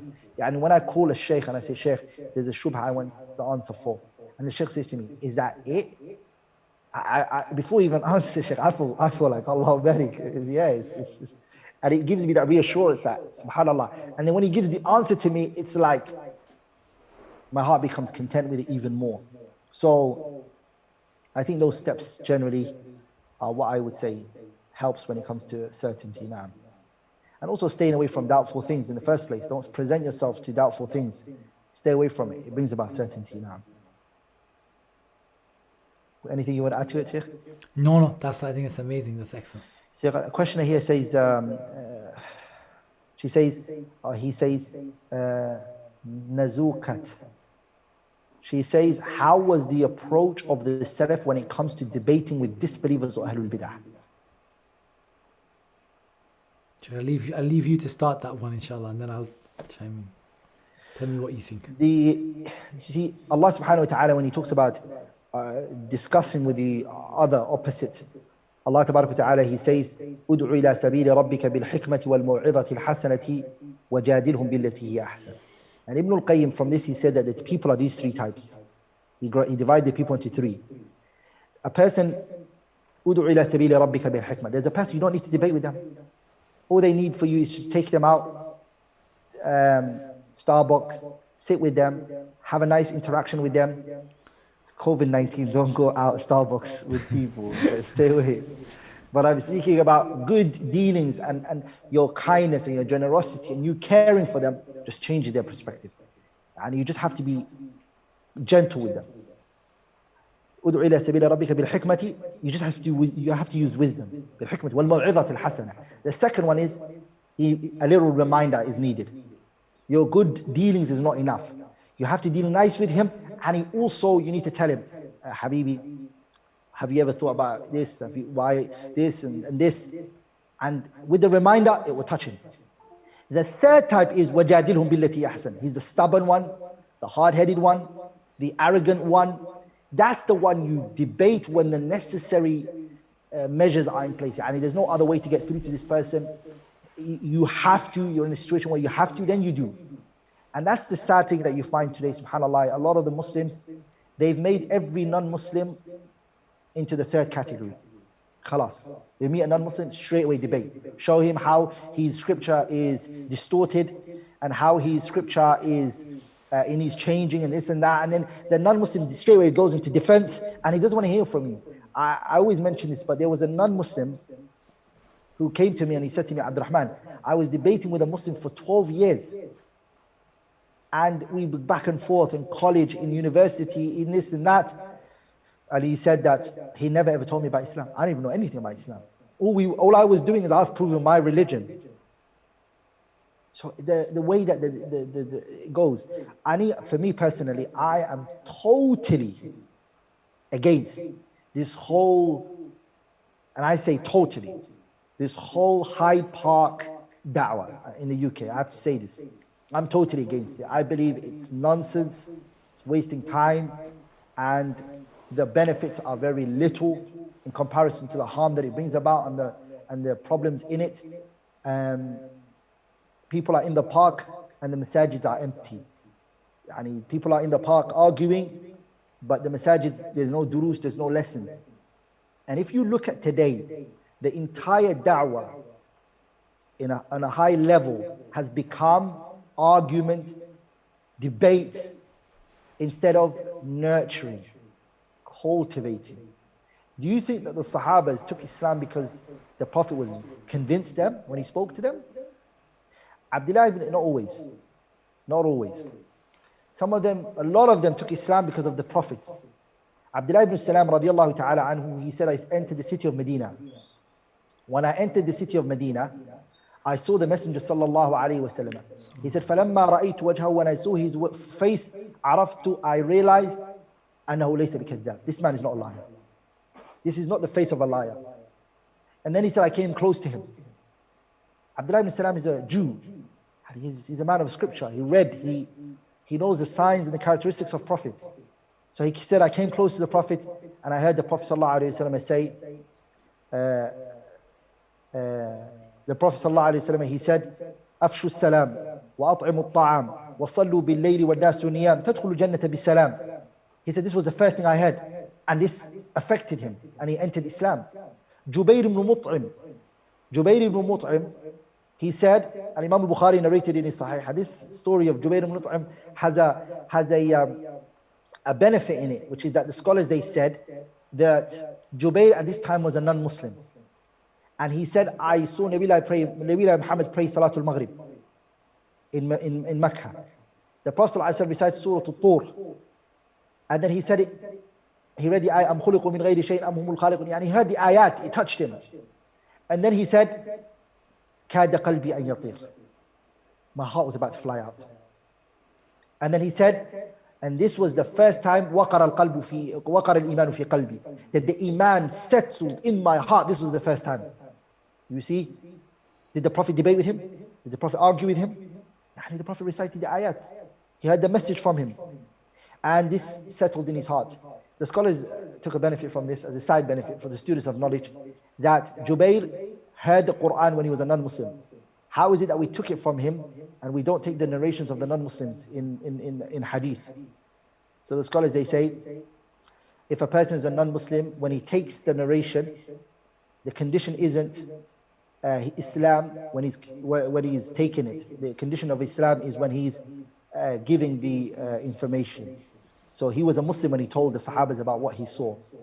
So anyways, the point is that these are the factors that are missing from the non-Muslims today. A lot of the Muslims are not showing this side of how we are at home with our families, how we are with our spiritual side with Allah subhanahu wa ta'ala and our ibadat and the way we worship Him.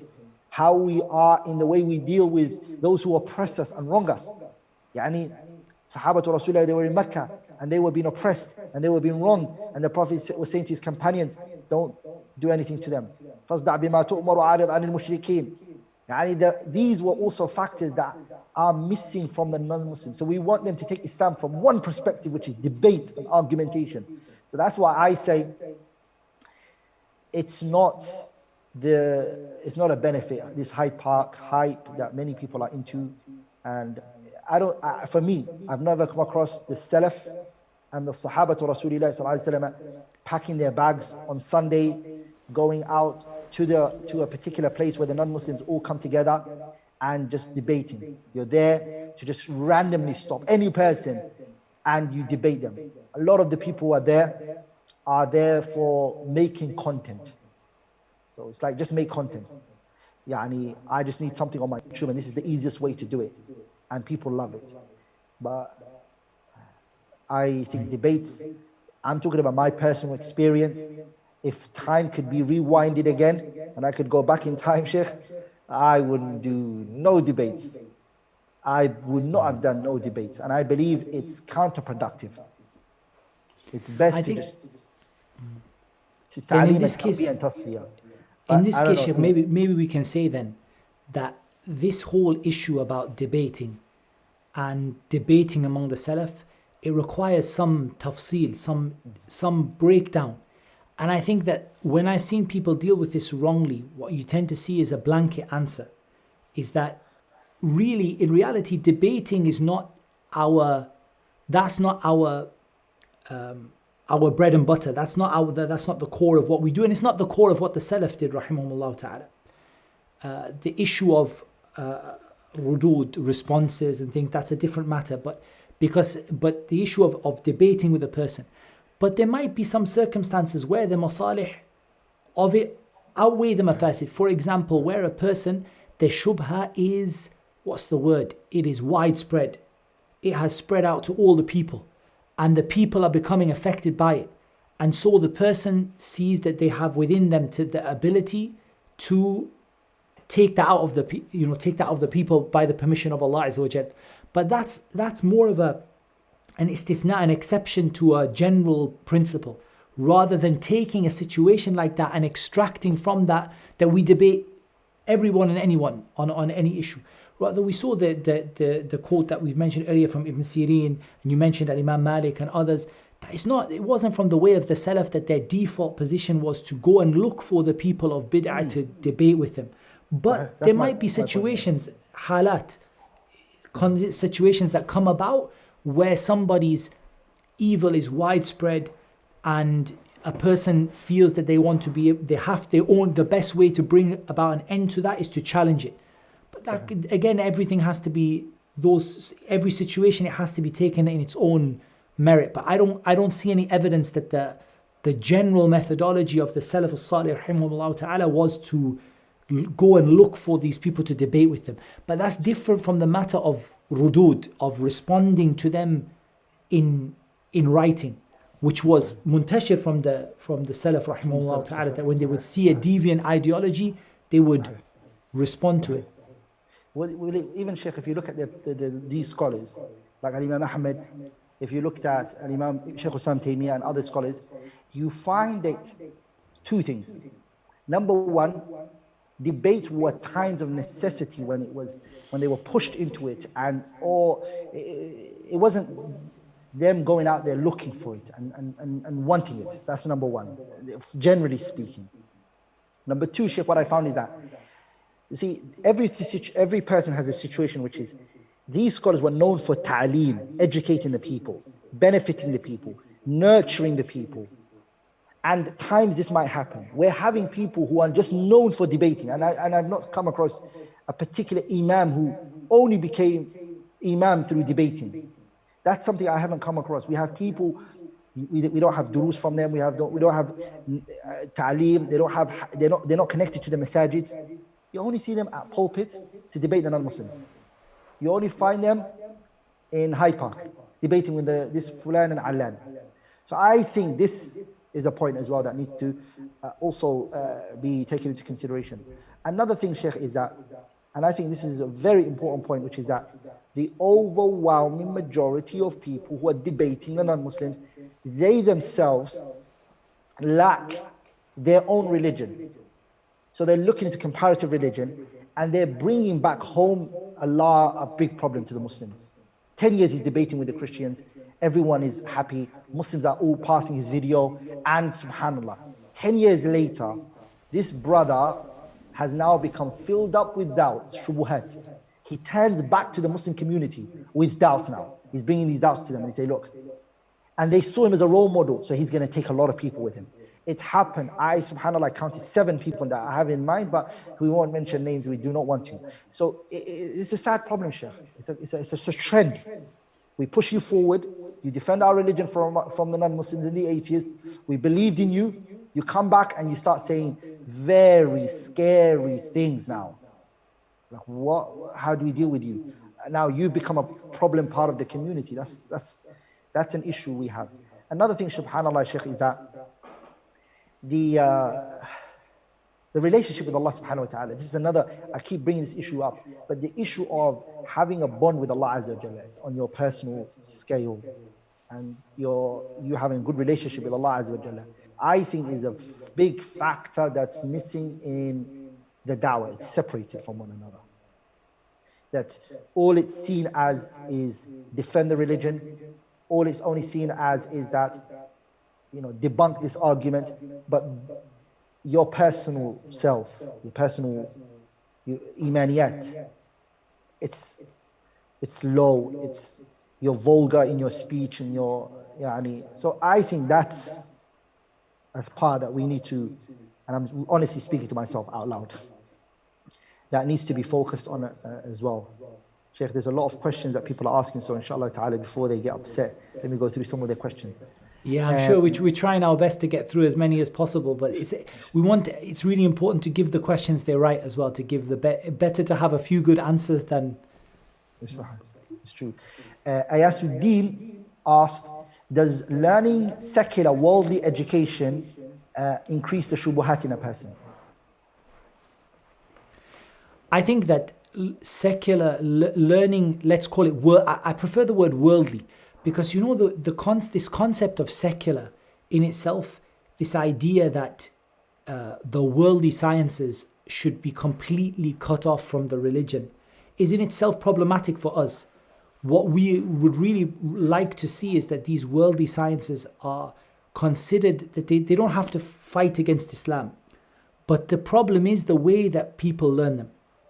And I think in this I would definitely say that the first thing is that a person doesn't busy themselves with knowledge that doesn't benefit. Now there are some worldly knowledge that does benefit, and Muslims can take a benefit from that worldly knowledge.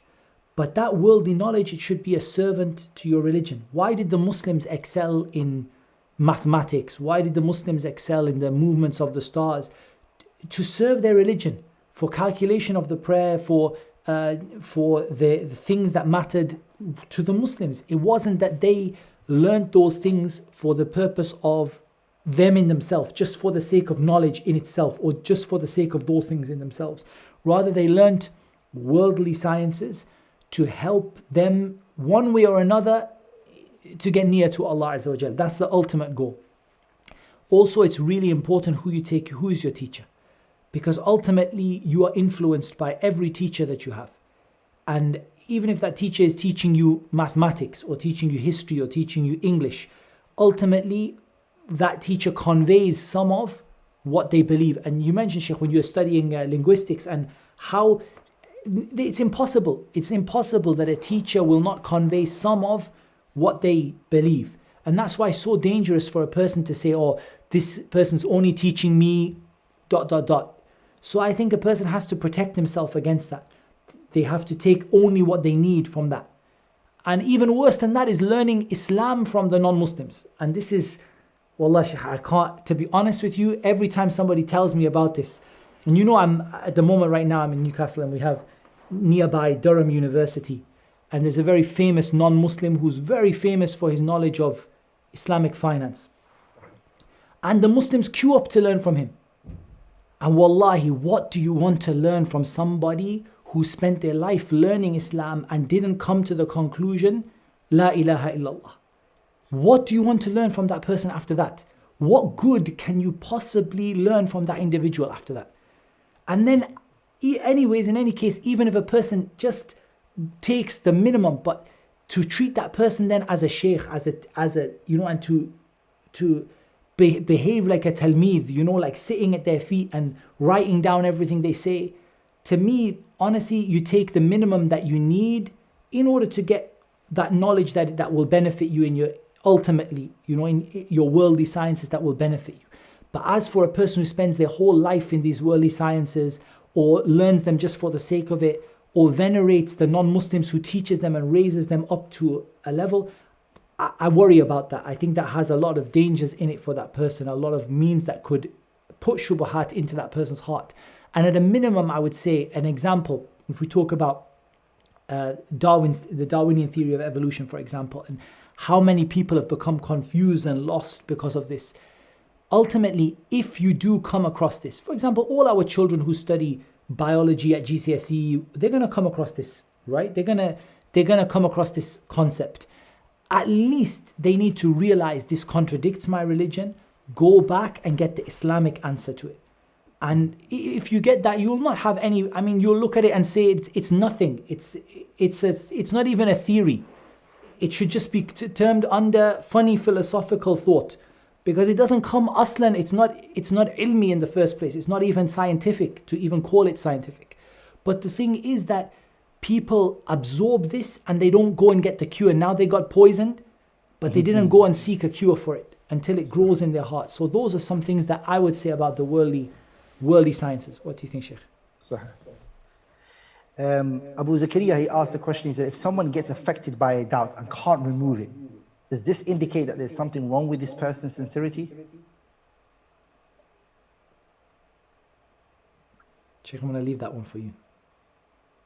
I mean, I think we kind of touched on it before. There are some people, you see, the doubt comes to two types of people. There are people who they don't have sincerity. They're looking for things to go in line with their desires. Their desires. They have shubha coming to them, and there's shahwa already there. So some sisters, they don't like the hijab. They don't like, you can't have a boyfriend, and etc. And There's a boy he can't be a rapper, or what do you call it? He's not allowed to have a girlfriend, or, وَمَا إِلَى ذَلِكَ. And he comes across these things, and then he looks for anything to show Islam is not the right true religion. And the reason for it is a sickness in the heart of that person. That's one type. But there are, without a doubt, a group of people who these doubts hit them and they're sincere, they want the truth and they want a good answer. Those people, I used to fall short in the way I used to deal with them, and sometimes the way and the method may not have been productive. So it's nice to be very gentle with them, because they are looking for the truth. And sometimes they might be asking so much questions because they've been collecting these doubts for so long. 1 or 2 sits may not be enough. And it may seem like they're not sincere, but they are. So take time out for those type of people. And I promise you, if you really show it in a nice, well-mannered way, a lot of the times those people do turn back to the truth. And they become very solid and strong in their religion. So I wouldn't say that if doubts enter your heart, it's lack of sincerity. A noble Sahabi came to the Prophet ﷺ and he told him about that the doubt of who created Allah Azza wa Jalla enters my heart. And the Prophet then said to him, أَوَقَدْ تَجِدُونَ ذَلِكَ? Do you find that? And then he said yes.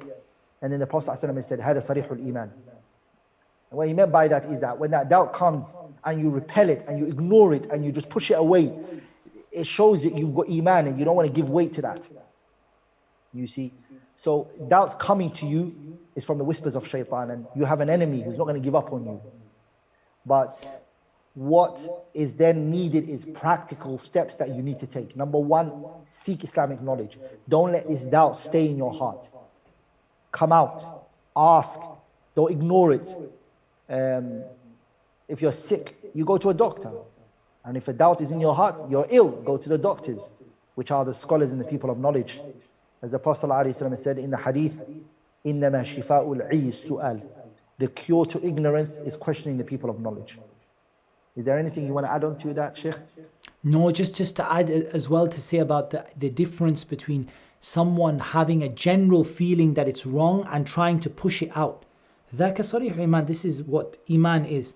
Someone might not have all of the answers to it, but they feel it's wrong and they push it away from themselves and they don't like it. That in itself is, like the Prophet ﷺ said, ذَاكَ صَرِيحُ الْإِيمَانِ. This is clear Iman, when a person feels like that. Whereas a person might, in terms of, they might not still have all of the answers that they want for that, or they might not still, for example, if we talk about some of the masail of al-qadr wal-qada, a person might go through their whole life and not have the detail that they want from that they might not understand it to the detail that they want. But the fact that they have understood what is required from them and they believed in it and they say, I believe in it and I understand the basic concept, but I'm just still struggling with the part. That's different from a person who absorbs the shubha and makes it a part of them, and sort of just absorbs it and takes it in and is happy and content with it and allows it to grow, versus the person who is pushing against it and saying, no, I'm not content with it, but I understand it to a point, but I still have more learning to do. That's a different situation. Those two are different situation, and Allah knows best. There's an important question that I think, inshallah ta'ala, it deserves an entire podcast. I think maybe another podcast would be very good for this. Is that, Sheikh, a lot of the times the shubuhat come from people who push the concept of, Ya akhi, there's ikhtilaf in this issue. There is difference of opinion. And the ikhtilaf has become so wide, that now it has under it thawabit, things that are min al-musallamat, mimma la yantadhu fihi kabshan, something that was agreed upon. Yani, they come and what they say is ikhtilaf, difference of opinion. We're hearing ikhtilaf on the concept of LGBT in Islam. We're hearing ikhtilaf in issues of evolution. We're hearing ikhtilaf on issues which you would never think in your lifespan that this would be mentioned and it would be discussed like that. People who we believed in them, we trusted them to come out and research for us and give us a solid answer in the orthodox traditional narrative. But what they do is they come out with ajaib. The poet, he said, فَلَيْتَ الشِّعْرِ مَنْ أَبَاحَ ذَلِكَ وَأَوْرَطَ الْأُمَّةَ فِي الْمَهَالِكِ فَيَا شَدِيدَ الطَّوْلِ وَالْإِنْعَامِ إِلَيْكَ نَشْكُو مِحْنَةَ الْإِسْلَامِ. Like, where has all of this come from? Yani, it's shocking. And I think, Sheikh, this is a very important discussion in the da'wah scene right now. And that's taking I think place. it's really important. So important. And I think that there's just two very small things, because I don't want to leave it without giving something. One, I think the first thing that would come to mind is not every ikhtilaf is considered worthy of, is given weight and consideration. And we know that from the masail of ijma', for example. So if you have a matter that there is ijma' upon, and then afterwards there comes an individual who comes with a statement that is shadh, that is, it goes against that ijma', and they come against it, and they just, that one person. Not every difference of opinion is given weight to it. That's the first thing. And the second thing that comes to my mind is that the fact that there's disagreement in something doesn't mean that the truth is found in both. And that's why, how many times in the Quran does Allah mention the disagreement but that happened between Ahl Kitab, or between Ahl Kitab and the people who from the mushrikeen, from the people of Quraysh. And Allah Azza wa Jal guides the believers to the truth in that ikhtilaf.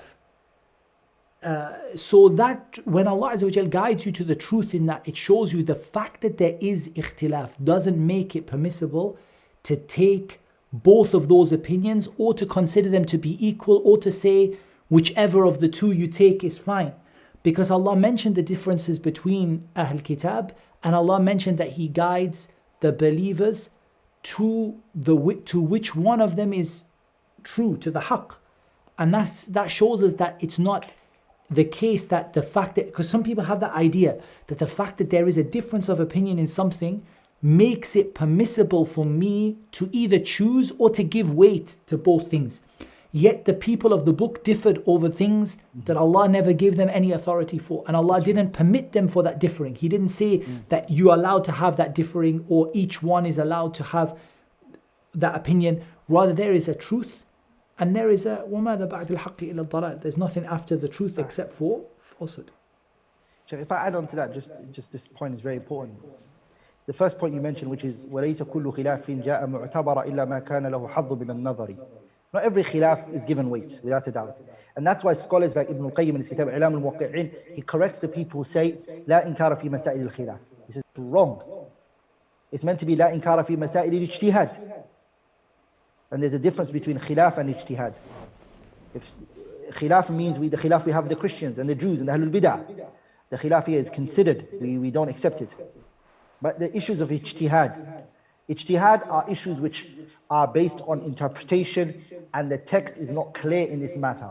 And I'll leave that for another discussion, inshallah ta'ala. What is ijtihad, sa'igh and ghayru sa'igh, and what not? Ama khilaf which is sa'igh and khilaf which is ghayru sa'igh, sorry. Also, another thing that you mentioned, Sheikh, which is very important, is that I tend to see that a lot of people who are now supposedly trying to defend Islam, Sheikh, they are putting themselves, because you mentioned something very important, and I'm trying to connect it to that, which is how the academic researches are done. As a researcher, if you're writing a dissertation in university, when I was studying linguistics and whatnot, you can't be biased to any view. You have to sift through every opinion. You can't have a preconceived notion. You have to come with an open mind and then evaluate the discussion. And a lot of Muslims, this has creeped into them. The whole religion, they look at it from outside. They say that this is what the traditionalists have said. This is what the, the latecomers in academia have said. And they cross-check them, and then they come up with a natija, subhanAllah, fasid. Like, are you not a Muslim? Are you not with the traditionalists defending Islam? No. He's an outsider looking from Islam outside. His name is Ahmed, Khalid, Zayd, Yasir. He's got different names. But he's looking at Islam from outside. He looks at the statement of Michael here and the statement of Ibn Taymiyyah as two statements. Two human beings said this. And we're now going to cross-check both of them. This is a big problem. And I'm, subhanAllah, opening up to reading these researches and these articles that are written in different, I'm taken back. How can a Muslim's premise in discussion be like this? That's a very important thing subhanAllah, I'm seeing. Also, Sheikh, a lot of the people, because they lack Islam, I would say this with sincerity, they lack a lot of issues related to the deen. Their knowledge of the religion is very, very low. And because they're low in the deen, maybe because they're not good with the Arabic language, maybe they haven't mastered this or that, they go to these secular knowledge and they feel like, I'm good at English, I was born and bred in the UK, and so this is all I know. I'm going to defend the religion through this. Not knowing that you have to study these sciences. And you mentioned something very important, and I want to, inshallah ta'ala, conclude on my side from this, and inshallah you can do your final conclusion, is that these non-Muslims, when they attack Islam, they attack it from every perspective. You can't just memorize the shubha and the answer for it, and that's your da'wah. You have to know these sciences deeply if you want to defend Islam. For example, sometimes the shubha might go into issue of usul al-fiqh. You need to be able to respond. Off the cuff. In Hyde Park, the non-Muslim goes to issue of usul al-fiqh, you grab him on that. He goes to an issue of nahu and Arabic language, you can grab him. Ilm al-bayan, ilm al-badi', ilm al-ma'ani, issue of urud and qawafi, how the Qur'an is written and the poetry is written. You should be able to respond from that perspective. You also need to know issues of tawheed. You should know issues of aqidah and the tawa'if within Islam and what views they hold. You have to understand. You have to know the tarajim of the scholars and when they were born and when they died. You need to know the ruwat and the asanid of the hadith and the mustalah al-hadith and ilm al-jarh wa al-ta'deel and whatnot. Debate doesn't go according to a script that you're following. I remember one of the debates, I don't want to mention what it was. The atheist who was debating the Muslim looked at the Muslim and he asked him a question. He said, do you know Arabic? Atheist just simply asked that question. So this shows you, subhanAllah, that if you don't know Arabic and you can't read Arabic, don't stress the Muslims out. Don't bring us shubhas and doubts. Leave us alone. Allah will bring someone to respond to these people. And that's why some of the scholars, they used to say, لا يجوز رد باطل بباطل. You can't debunk a falsehood with another falsehood. And that's what's happening. A lot of people are bringing new principles to defend the deen with a batil principle themselves. Somebody who's saying we don't take the Sahabas, for example, as a hujjah. What khair are we waiting from you? And how are you going to defend the religion? If you're saying that taking the Sahabas as a hujjah is not the religion. A person who says, I don't take khabarul ahad in aqidah, or this is a mas'ala mukhtalafun fi, how are you going to defend the religion? On what grounds are you going to defend the religion? And you're going to be a darar on us, a harm on the Muslims. So I ask Allah subhanahu wa ta'ala to keep us steadfast and strong upon the religion and resurrect us with the Prophet and the righteous people. Shaykh, any closing comment? Just a very, very short piece of advice, just to all the people who are listening. And we want to say, first of all, Jazakumullah khairan for giving us your time to sit and to listen to what we had to say. But I really just want to emphasize that one of the things I've seen that causes so many problems for people is people having a lackadaisical attitude as it relates to exposing themselves to doubts. And they fall under that sin of al-amnu min makrillah. They feel that Allah is never ever gonna cause anything to happen to them, and whatever they watch on YouTube and whoever they listen to and whoever they read and whatever they do, they're never ever gonna be harmed. And it's a very, very dangerous, it's extremely dangerous thing to feel that you are safe. Afa aminu makrallah. Do you feel safe that Allah will not cause something to happen to you? So a person has to keep themselves safe from exposing themselves and their children to any kinds of doubt and confusion. Keep ties with people of knowledge. Be people who are constantly learning your religion, because one day it might come to you that you have to answer. And there might not be somebody around that you can ask. So keep that connection to learning the religion. Keep the connection to the people of knowledge. Keep yourself away from doubts and confusion. And just remember that what we said is that there really is always two answers to every single shubha. There's a general answer where you have it, you know that it's wrong, and you have a very simple understanding of why, and then there's all the details. As for all the details, nobody gathers all the details in one person. No person can bring all of the details to every single shubha that has ever been asked. So don't try to aim for that, but try to raise your basic level of Islamic knowledge to a stage where you have the general response to every shubha, and you start to develop the detailed responses to some of the most common ones that you might come across or your children might come across. That would be just, those were some of the most important pieces of advice that I wanted to convey to people to conclude, and Allah Azza wa Jal knows best. Shaykh, barakallahu feek. It's always an honor to talk with you, Shaykh Muhammad. It's been a pleasure. I honestly believe, inshallah, the listeners and those who are watching, I hope they benefit from what I said, and I know definitely they're going to benefit from what you said, inshallah ta'ala, Shaykh. May Allah shower His never-ending mercy onto you and your loved ones and the Muslims all over the world.